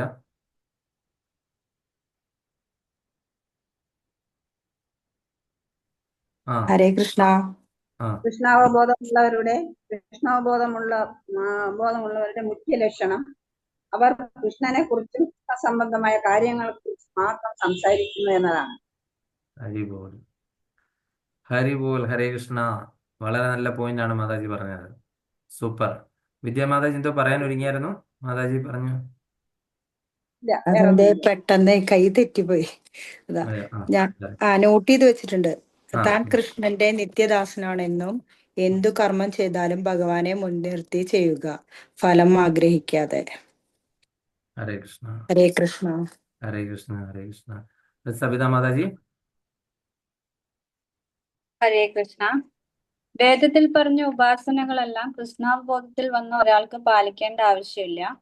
കൃഷ്ണസ്മരണയുണ്ടായാൽ ദേവന്മാരെല്ലാവരും സംതൃപ്തരാകും എന്നാണ് പറയുന്നത്. പിന്നെ ആത്മീയ ഗുരുവിന്റെ ആജ്ഞകൾ അനുസരിക്കുകയാണ് ഒരു ഭക്തൻ ചെയ്യേണ്ട ഒരു കർത്തവ്യമുള്ളൂ. കൃഷ്ണാവബോധമുള്ളവരെ സംസാരം, എളിമ, സേവ എന്നിവ കൊണ്ട് മനസ്സിലാക്കാം. ഹരി ബോൾ. ഹരേ കൃഷ്ണ. വളരെ വളരെ ഇമ്പോർട്ടൻ്റ് ആയിട്ടുള്ള പോയിന്റ് ആണ് മാതാജി പറഞ്ഞത്. വളരെ കാതലുള്ള സംഭവങ്ങളാണ് പറഞ്ഞത് ഇന്നത്തെ ക്ലാസ് എടുത്തതിൽ. താങ്ക് യു മാതാജി, ഒരുപാട് സന്തോഷം. ഹരേ കൃഷ്ണ. ഹരേ കൃഷ്ണ. നമ്പിയ മാതാജി. മാതാജി മൈക്ക്. പൂർണ്ണമായും കൃഷ്ണാവബോധത്തിൽ വന്നാൽ ഭൗതികമായ ചടങ്ങുകളിലോ വേറെയുള്ള യജ്ഞങ്ങളിലോ ഒന്നും എടുക്കണമെന്നില്ല. വേദങ്ങളിലൊന്നും പോകേണ്ട കാര്യമില്ല. കൃഷ്ണനെ മാത്രം അറിഞ്ഞാൽ മതി. അതിനെല്ലാം പുറകെ പോയാൽ സമയം പോവുകയേ ഉള്ളൂ. വേദങ്ങളുടെ പുറകെ പോയാൽ നമുക്ക് സമയം കാമ്യകർമ്മങ്ങളുടെ പുറകെ പോവുകയും പോവുകയാണെന്നുണ്ടെങ്കിൽ എന്താണ്, വീണ്ടും സമയം സമയം വെറുതെ പോവുകയും പാഴാക്കുമെന്ന് മാത്രമേ ഉള്ളൂ. കൃഷ്ണാവബോധത്തിൽ വന്ന ആളിന് ഇതിന്റെ ഒന്നും ആവശ്യമില്ല. അതെ. ഹരി ബോൾ. ഹരേ കൃഷ്ണ മാതാജി. താങ്ക് യു മാതാജി. ഗീത മാതാജി ഫൈനലി. ഹരേ കൃഷ്ണ മാതാജി. ഹരേ കൃഷ്ണ. കൃഷ്ണപ്രേമത്തിൽ ഉറച്ച ഭക്തന്മാർ തപസ്യകളോ യജ്ഞങ്ങളോ വേദഹിതമായ കർമ്മങ്ങളോ തുടർന്നു പോകേണ്ടതില്ല. വേദങ്ങളുടെ ഉദ്ദേശം തന്നെ കൃഷ്ണനിലേക്ക് നയിക്കുക എന്നാണ്. കൃഷ്ണാബോധമാർന്ന മനുഷ്യൻ വേദോപനിഷത്തുകളെ അതിക്രമിച്ചു കഴിഞ്ഞു. കൃഷ്ണന്റെ അഥവാ അവിടുത്തെ പ്രതിനിധിയായ ആത്മീയ ഗുരുവിന്റെ ആജ്ഞകൾ അനുസരിക്കുകയെ ഭക്തർ ചെയ്യേണ്ട ആവശ്യമുള്ളൂ. അതെ മാതാജി. ഹരേ കൃഷ്ണ. ഹരി ബോൾ. അപ്പം നിങ്ങൾ ഭാവാർത്ഥത്തിൽ പറഞ്ഞിരിക്കുന്ന കാതലായിട്ടുള്ള ഒരുപാട് കാര്യങ്ങളുണ്ട്. അതൊക്കെ നമ്മൾ അടിവരയിട്ട് വെക്കണം. അങ്ങനെ ആകുമ്പോഴത്തേനും പിന്നീട് നോക്കുമ്പോൾ അത് ഫുള്ള് വായിക്കേണ്ട ആവശ്യമില്ല. നമ്മൾ ആ അണ്ടർലൈൻ ചെയ്ത് വെച്ച കാര്യങ്ങൾ മാത്രം നോക്കിയാൽ മതി. പിന്നീട് പ്രശ്നോത്തരി ചിലപ്പോൾ അടുത്ത ആഴ്ചയിൽ ചിലപ്പോൾ പ്രശ്നോത്തരി ആയിരിക്കാനായിട്ട് സാധ്യത. എനിക്ക് സമയം കിട്ടുന്ന പോലെ ഇരിക്കും. ഞാൻ അതിൻ്റെ ചോദ്യം എഴുതാനായിട്ട് എനിക്ക് സമയം കിട്ടണ്ടേ. അപ്പോൾ അതനുസരിച്ചിട്ടിരിക്കും. അപ്പോൾ ഇപ്പോൾ കുറേ ശ്ലോകങ്ങളായി. അതുകൊണ്ട് ഇനി അത് പ്രശ്നോത്തരി അല്ലെങ്കിൽ ഒരുപാട് ചിലപ്പോൾ രതിദേവി മാതാജിയൊക്കെ കംപ്ലൈൻറ്റ് പറഞ്ഞ പോലെ ഒരുപാടായി കഴിഞ്ഞാൽ നോക്കാൻ ബുദ്ധിമുട്ടായിരിക്കും. 10 തവണ വായിച്ചു കഴിഞ്ഞാലും ചിലപ്പോൾ മറന്നു പോകും. അപ്പോൾ അതുകൊണ്ട് ഞാൻ 72 ശ്ലോകങ്ങളും ഉണ്ട്. അപ്പോൾ അതുകൊണ്ട് നമുക്ക് അടുത്ത ആഴ്ച അത് ചിലപ്പോൾ അടുത്ത ആഴ്ച ഉണ്ടോ എന്ന് എനിക്കറിയത്തില്ല. ഞങ്ങൾക്ക് സർട്ടിഫിക്കറ്റ് വിതരണം ആയതുകൊണ്ട് ചിലപ്പോൾ ക്ലാസ് ചിലപ്പം വേണ്ടെന്ന് വെക്കേണ്ടിയും വരുമായിരിക്കും. അറിയില്ല, ഒന്നും അറിയത്തില്ല. ഞാനത് വഴി അറിയിക്കാം. ചിലപ്പോൾ അന്നത്തെ ദിവസമേ അറിയാൻ പറ്റുള്ളായിരിക്കും. അതും എനിക്കറിയില്ല. എത്ര സമയത്തിനുള്ളിൽ ഇത് തീരുമെന്ന് അറിയത്തില്ല. ഗുരുമഹാരാജ് ഓൺലൈനിൽ വരണം. ഷെൽട്ടർ ഗുരുവാശ്രയം കിട്ടിക്കഴിഞ്ഞ് പിന്നെ അതിൻ്റെ സർട്ടിഫിക്കറ്റ് വിതരണം കഴിയുമ്പോൾ എത്ര സമയമാകുമെന്ന് എനിക്കറിയില്ല. അപ്പം അത് ഞാൻ വഴി അറിയിക്കാം. ഇനി അടുത്ത് നമുക്ക് ഈ സന്ധ്യാരതി അല്ലെങ്കിൽ ചൈതന്യ മഹാപ്രഭുവിനെ പറ്റിയുള്ള ഗൗരാരതി, അദ്ദേഹത്തിന് ഗൗരാംഗൻ എന്നാണ് പറയുന്നത്.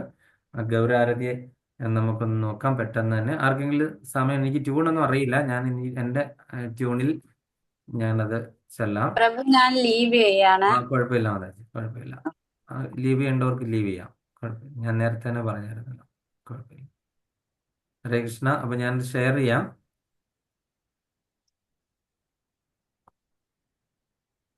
എല്ലാവരും ഇത് കേട്ടിട്ടുണ്ടാവുമോ? ഉണ്ടാവോ? ബുക്കിലുണ്ട് ഹരേ കൃഷ്ണ, ബുക്കിലുണ്ട് പ്രഭു. ബുക്കിലുണ്ട്. അപ്പൊ നമുക്ക് ഇതിന്റെ അർത്ഥം കൂടി നോക്കി പോകാം. എത്ര ലൈൻ എടുക്കാൻ പറ്റുമെന്ന് എനിക്ക് അറിയത്തില്ല, സമയം കുറച്ചുകൂടി ഉള്ളൂ.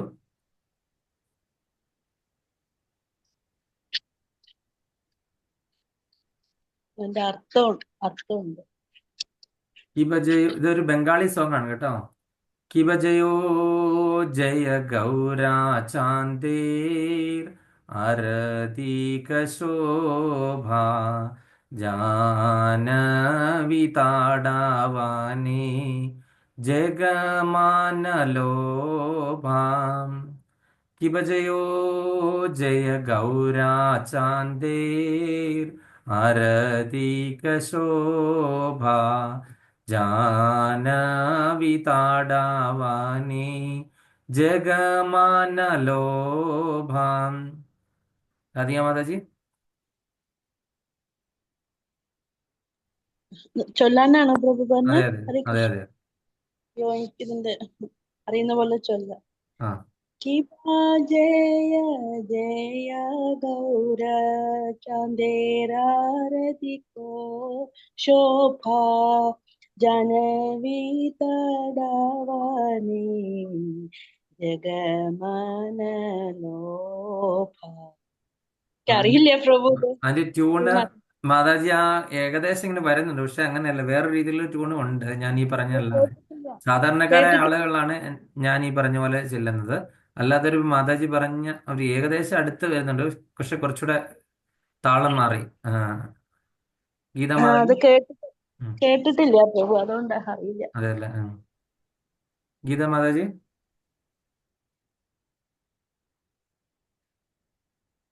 എനിക്ക് ട്യൂൺ അറിയത്തില്ല. കുഴപ്പമില്ല, വെറുതെ വായിച്ചോളൂ.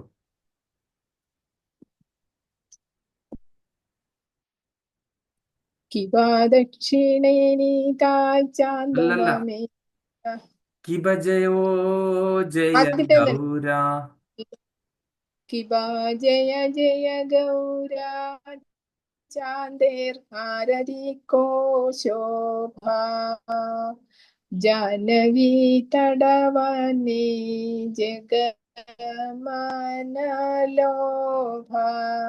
അത് നമ്മൾ പാടുമ്പോ ബംഗാളി ബംഗാളി ആയിരുന്നു. കിബജയോ എന്നൊക്കെയാണ് അവർ പറയുന്നത്. കിബജയോ ജയ ഗൗരാ ചാന്ദേർ ആരതി കശോഭ. ആരതി കോ എന്നല്ല, ആരതിക എന്നാണ് നമ്മൾ പറയുന്നത്. ആരതി കശോഭ ജാനവി താടാവാനി ജഗമനലോഭാം. അപ്പം ശ്രീ ചൈതന്യ മഹാപ്രഭുവിന്റെ മനോഹരമായ ആരതിക്ക് എല്ലാ സ്തുതികളും. പിന്നെ ഗംഗാതീരത്തെ നികുഞ്ചങ്ങളിൽ നടക്കുന്ന ഈ ആരതി പ്രപഞ്ചത്തിലെ എല്ലാ ജീവരാശികളുടെയും മനസ്സിനെ ആകർഷിക്കുന്നു. ആദ്യത്തെ ലൈനിന്റെ അർത്ഥമാണ്. അപ്പം ബംഗാളിൽ ഇതായതുകൊണ്ട് എനിക്ക് ഓരോ ലൈനും ഇന്നതാന്ന് പറയാനായിട്ട് എനിക്ക് സാധിക്കില്ല. അതുകൊണ്ട് ഇത്രയും മനസ്സിലായി. ശ്രീ ചൈതന്യ മഹാപ്രഭുവിന്റെ മനോഹരമായ ആരതിയാണ്. അതായത് ഗൗര ചന്ദേർ എന്ന് പറഞ്ഞ ആരതിക ശോഭ എന്ന് പറഞ്ഞിട്ടില്ലേ. അപ്പം ഈ ആരതിക്ക് എല്ലാ സ്തുതികളും. ഇപ്പൊ ഗംഗാതീരത്തെ ഇപ്പൊ ജാനവി തടാവനെ, അത് ജാനവി എന്ന് പറയുന്ന ഗംഗാനദിയാണ്. തടാവനെ ജഗമാന ലോഭ, അത് എല്ലാ ജീവരാശികളുടെ മനസ്സിനെ ആകർഷിക്കുന്നു. ഇതാണ് കിബജയോ ജയ ഗൗരാ ചാന്ദേർ ആരതിക ശോഭ ജാനവി താടാവനെ ജഗമനലോഭ. കിബ ദഖീനെ നിതായ് ചാന്ദ് വാമേ ഗദദാര നീകടേയദ്വൈതാശ്രീനി വാസചക്രധാരാം. കിബ ദഖീനെ നിതായ് ചാന്ദ് വാമേ ഗദദാര നീകടേ അദ്വൈതാ ശ്രീനി വാസചക്രധാര. ഞാൻ അബിയ മാതാജി. എനിക്ക് ഈണമൊന്നും ഇല്ല പ്രഭു, എന്നാലും വായിച്ചേക്കാം. കിപാ കിപാ ദക്ഷിണേ നിതായ് ദക്ഷിണേ ചാന്ദ് ഇപ്പൊ ദക്ഷിണേ എന്നാണ്. കിപാ ദക്ഷിണേ നിതായ് ചാന്ദ് വാമേ ഗദാധരാം നികടേ അദ്വൈത ശ്രീനിവാസ ഛത്രധരാം. ഇത് ഛത്ര എന്നല്ല ചക്ര എന്നാണ് നമ്മൾ പറയുന്നത്. ചക്രധാരി അല്ലേ. ഇവിടെ ചക്ര കിബദഖീനിതാ. ഇത് നിത്തായ് എന്നല്ല, കിബദഖീനിത അങ്ങനെ വായിക്കണം. കിബദഖീനിതായ് ചാന്ദ് വാമേ ഗദാര നീകടേ അദ്വൈതാ ശ്രീനി വാസചക്രധാര. വേറെ ആരെങ്കിലും വായിക്കുന്നോ?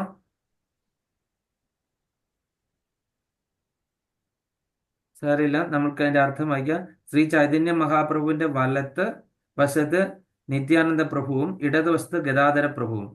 അതുകൊണ്ടാണ് കിബദഖിനെ ദക്ഷിണ ഭാഗത്ത് നിത്യായി പ്രഭുവും വലത്ത് ഭാഗത്ത് വാമേ ഇടതുവശത്ത് ഗദാധര പണ്ഡിറ്റും. പിന്നെ എന്താണ് നികടേ എന്ന് പറഞ്ഞാൽ സമീപത്ത് അദ്വൈത പ്രഭുവും അദ്വൈതാചാര്യനും മഹാപ്രഭുവിന് കുട ചൂടിക്കൊണ്ട് ശ്രീവാസ ഠാക്കൂർ സ്ഥിതി ചെയ്യുന്നു. ഇടതുവശത്ത് പ്രഭു ഗദാധര അന്നേരം പണ്ഡിറ്റ്. ചത്രയല്ല ചത്രയാ പ്രഭു, അന്നേരം ചത്രയല്ലേ കൂട, നോക്കി. പക്ഷെ നമ്മളെല്ലാരും അന്നേരം അതായിരിക്കും. കുട ചൂടിക്കൊണ്ട് അത് ചത്രയാണ്. പക്ഷെ നമ്മുടെ ഇവിടെ എല്ലാരും സീനിയേഴ്സ് എല്ലാം പറഞ്ഞ ചക്രധാര എന്നാ പറയുന്നത്. അതെ, മാതാജി പറഞ്ഞത് ചത്ര ശരിയാണ്, എന്ന് ചത്രയാണ് പറയുന്നല്ലേ ശരി. കൂട. ഇപ്പൊ ഇവിടെ പറഞ്ഞപ്പോ ഇത് ചത്രയാണ്. പക്ഷെ ഞാനിത് പഠിച്ചു വെച്ചത് വർഷങ്ങളായിട്ട്, 8 വർഷമായിട്ട് ഞാൻ ചക്ര എന്നാണ് പറയുന്നത്. അറിയില്ല, ഇപ്പൊ പറഞ്ഞപ്പോ മനസ്സിലായി ഈ അർത്ഥം വായിച്ചു കഴിഞ്ഞപ്പോഴത്തേക്കിനും. ഛത്രമാണ്, കുടയാണ്. അപ്പം കുട ചൂടിക്കൊണ്ട് ശ്രീവാസ് ഠാക്കൂർ സ്ഥിതി ചെയ്യുന്നു. അപ്പം കിബദഖീനിതായ് ചാന്ദ് വാമേ ഗദാര നീകടേ അദ്വൈതാ ശ്രീനി വാസചക്രധാര. ആരൊക്കെയാണ്? പഞ്ചതത്വങ്ങളെ പറ്റിയാണ് പറഞ്ഞിരിക്കുന്നത് അല്ലേ. ഇടതും വലത്തും, അതുപോലെ തന്നെ കുട ചൂടിക്കൊണ്ട് ആരാണ് നിൽക്കുന്നതെന്നൊക്കെ. അപ്പൊ ചൈതന്യ മഹാപ്രഭുവിന്റെ വലത്തുവശത്ത് നിത്യാനന്ദ പ്രഭു, അതാണ് നിത്തായി. പിന്നെ ഇടതുവശത്ത് ഗദാധര പണ്ഡിറ്റ്, സമീപത്ത് അദ്വൈതാചാര്യര്, മഹാപ്രഭുവിന് കുട ചൂടിക്കൊണ്ട് ശ്രീവാസ് ഠാക്കൂർ സ്ഥിതി ചെയ്യുന്നു അല്ലേ. അപ്പൊ അങ്ങനെ 5 പേരെ പറ്റി പറഞ്ഞു. ചൈതന്യ മഹാപ്രഭുവിനെ ആരൊക്കെയാണ് പഞ്ചതത്വങ്ങളിലെ അവരെ പറ്റിയാണ് പറഞ്ഞത്. ഇനി അടുത്തത് കിബബസീയജേ ഗൗരാചാന്ദ് രത്നാസിംഹസനേ ആരതി കോരേൻ ബ്രഹ്മ ആദിദേവഗണേ. കിബബസീയജേ ഗൗരാചാന്ദ് രത്നാസിംഹസനേ ആരതി കോരേൻ ബ്രഹ്മ ആദിദേവഗണേ. അപ്പൊ രത്നസിംഹാസനത്തിൽ എന്ന് നമുക്ക് മനസ്സിലായി അല്ലേ. രത്നസിംഹാസനെ എന്ന് പറഞ്ഞു അല്ലേ. അപ്പൊ രത്നസിംഹാസനത്തിൽ ഇരിക്കുന്ന ആരാണ്? ചൈതന്യ മഹാപ്രഭുവിന് ബ്രഹ്മാദി ദേവന്മാർ ആരതി നിർവഹിക്കുന്നു എന്നാണ് ഇതിന്റെ അർത്ഥം. കിബബൊസിയാജ് ഗൗരാചാന്ത് രത്നസിംഹാസനെ ആരതി കോരേൻ ബ്രഹ്മ ആദിദേവഗണേ. അതെ, ബ്രഹ്മാദി ദേവഗണങ്ങൾ അദ്ദേഹത്തിന് ആരതി അർപ്പിക്കുന്നു, രത്നസിംഹാസനത്തിൽ ഇരിക്കുന്ന ചൈതന്യ മഹാപ്രഭുവിനെ. ആരാണ് വായിക്കാൻ പറ്റുന്നത്? ഉഷാമണി മാതാജി.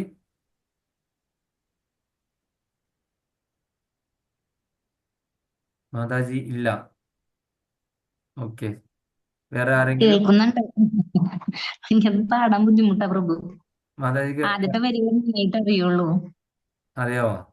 രാധിക മാതാജി. ആദ്യത്തെ വരികൾ എനിക്ക് നന്നായിട്ട് അറിയുള്ളൂ പ്രഭു. ബാക്കിയുള്ളതൊന്നും എനിക്ക് അങ്ങനെ അറിയില്ല.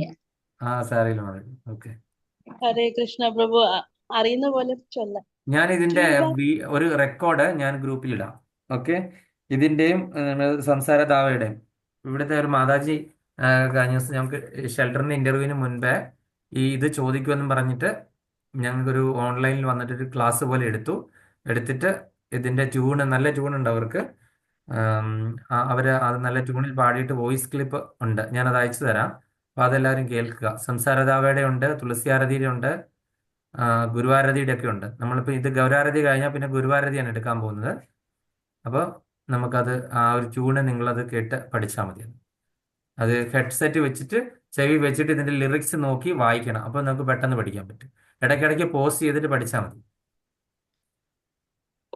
कि बाबो सिए याचे गौराचान्द्रत्न सिंहासने आरതി कोरेन ब्रह्मा आदिदेवगणे വിഭവസി അജയ ഗൗരാചാന്ദ് രത്നാസിംഹസനേ ആരതി കോരേൻ ബ്രഹ്മ ആദിദേവഗണേ. ഹരേ കൃഷ്ണ. അപ്പം നമുക്ക് ഈ 3 എടുക്കാം. നമുക്ക് ക്ലാസ് വൈൻഡപ്പ് ചെയ്യാം. കാര്യം സമയം അധികം നീണ്ടു പോകണ്ട. ഞാനത് ഷെയർ ചെയ്യാം. അപ്പോൾ നിങ്ങളെല്ലാവരും നോക്കിക്കൊണ്ട് വരിക. അടുത്ത ക്ലാസ്സിൽ പോകുമ്പോൾ എല്ലാവർക്കും എളുപ്പമാകും. ഞാനിത് ഷെയർ ചെയ്തായിരുന്നു ഇന്നലെ തന്നെ. അപ്പം ഞാൻ നിങ്ങളൊക്കെ ഒന്ന് വായിച്ചു നോക്കുമെന്ന് വിചാരിച്ചു. അങ്ങനെ 10 അപരാധം ഞാൻ ഷെയർ ചെയ്തിട്ടുണ്ടായിരുന്നു. അപ്പോൾ 10 അപരാധം ഗീതാ മാതാജി.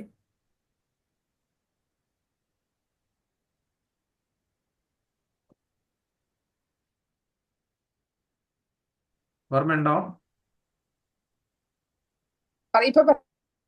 ആ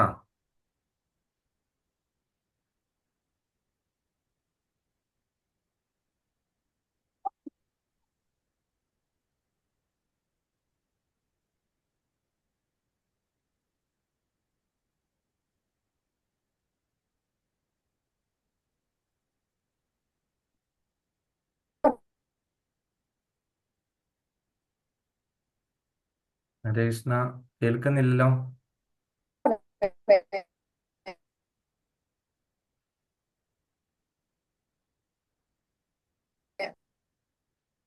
ഹരേ കൃഷ്ണ പ്രഭു, ആ ഞാൻ പറയട്ടെ ആ തിരുനാമം മാതാജി പറഞ്ഞു. എത്ര പറയണം? 10 എണ്ണം. മുഴുവൻ പറയണല്ലേ? ഉം. ഭഗവാന്റെ തിരുനാമം പ്രചരിപ്പിക്കുന്നതിന് തങ്ങളുടെ ജീവിതം തന്നെ ഒഴിഞ്ഞു വെച്ചിരിക്കുന്ന ഭക്തരെ നിന്ദിക്കുക. ദേവന്മാരായ ശിവൻ, ബ്രഹ്മാവ് എന്നിവരെ ഭഗവാൻ വിഷ്ണുവിന്റെ തിരുനാമത്തോട് തുല്യമായോ സ്വതന്ത്രമായോ ചിന്തിക്കുക. ആധ്യാത്മിക ഗുരുവിന്റെ കൽപ്പനകളെ ഉല്ലംഘിക്കുക. വൈദിക സാഹിത്യത്തെയോ അതുമായി ബന്ധപ്പെട്ട് വരുന്ന മറ്റു സാഹിത്യങ്ങളെയോ നിന്ദിക്കുക. ഹരേകൃഷ്ണ മഹാമന്ത്ര ജപത്തിന്റെ മഹത്വത്തെ സാങ്കല്പികമാണെന്ന് കരുതുക. ഭഗവാന്റെ തിരുനാമം ഭൗതിക രീതിയിൽ ദുർവിനിയോഗം ചെയ്യുക. ഭഗവാന്റെ തിരുനാമത്തിന്റെ ബലത്തിൽ പാപകർമ്മങ്ങൾ അനുഷ്ഠിക്കുക. വേദസാഹിത്യത്തിലെ കർമ്മകാണ്ഡങ്ങളിൽ വിവരിച്ചിട്ടുള്ള ഒരു മംഗളകരമായ ധാർമ്മിക കർമ്മമാണ് ഹരേകൃഷ്ണ മഹാമന്ത്ര ജപം എന്ന് കരുതുക. ഭഗവാന്റെ തിരുനാമ മഹിമകളെ കുറിച്ച് ഒരു അവിശ്വാസിയായ വ്യക്തിയെ ഉപദേശിക്കുക. നാമ മാഹാത്മ്യത്തെ കുറിച്ച് പല നിർദ്ദേശങ്ങളും മനസ്സിലാക്കിയ ശേഷവും തിരുനാമ ജപത്തിൽ പൂർണ്ണമായി വിശ്വാസമില്ലാതിരിക്കുക. ഭൗതിക ആഗ്രഹങ്ങളെ വെച്ച് പുലർത്തുകയും ചെയ്യുക. ഒരു വൈഷ്ണവൻ തന്റെ കൃഷ്ണ പ്രേമമാകുന്ന ആധ്യാത്മിക ലക്ഷ്യത്തെ പ്രാപിക്കുന്നതിന് വേണ്ടി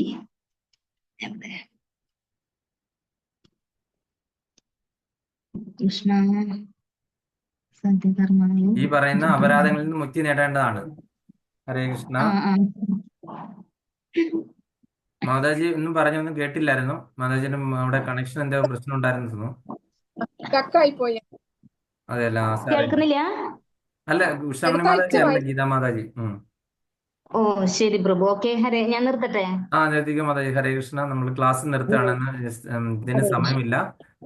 ശിഷ്ടാഷ്ടകത്തിന്. അതുകൊണ്ട് നമുക്ക് സമയമുള്ള ദിവസം അത് ജപിക്കാം. വാഞ്ചാകൽപതരൂപശ്ച കൃപാസിന്ധുഭ്യശ്ച പ്രധാനം പാവനേഭ്യോ വൈഷ്ണവേഭ്യോ നമോ നമഃ. അനന്തകോടി വൈഷ്ണവന്തിക്ക് ജായ്, അനന്തകോടി ആചാരവന്തിക്ക് ജായ്. ഹരേ കൃഷ്ണ സർവകൃഷ്ണ നമസ്തേ. ഹരേ കൃഷ്ണ, ഹരേ ഹരേ കൃഷ്ണ. ഹരേ ഹരേ കൃഷ്ണ. കൃഷ്ണ.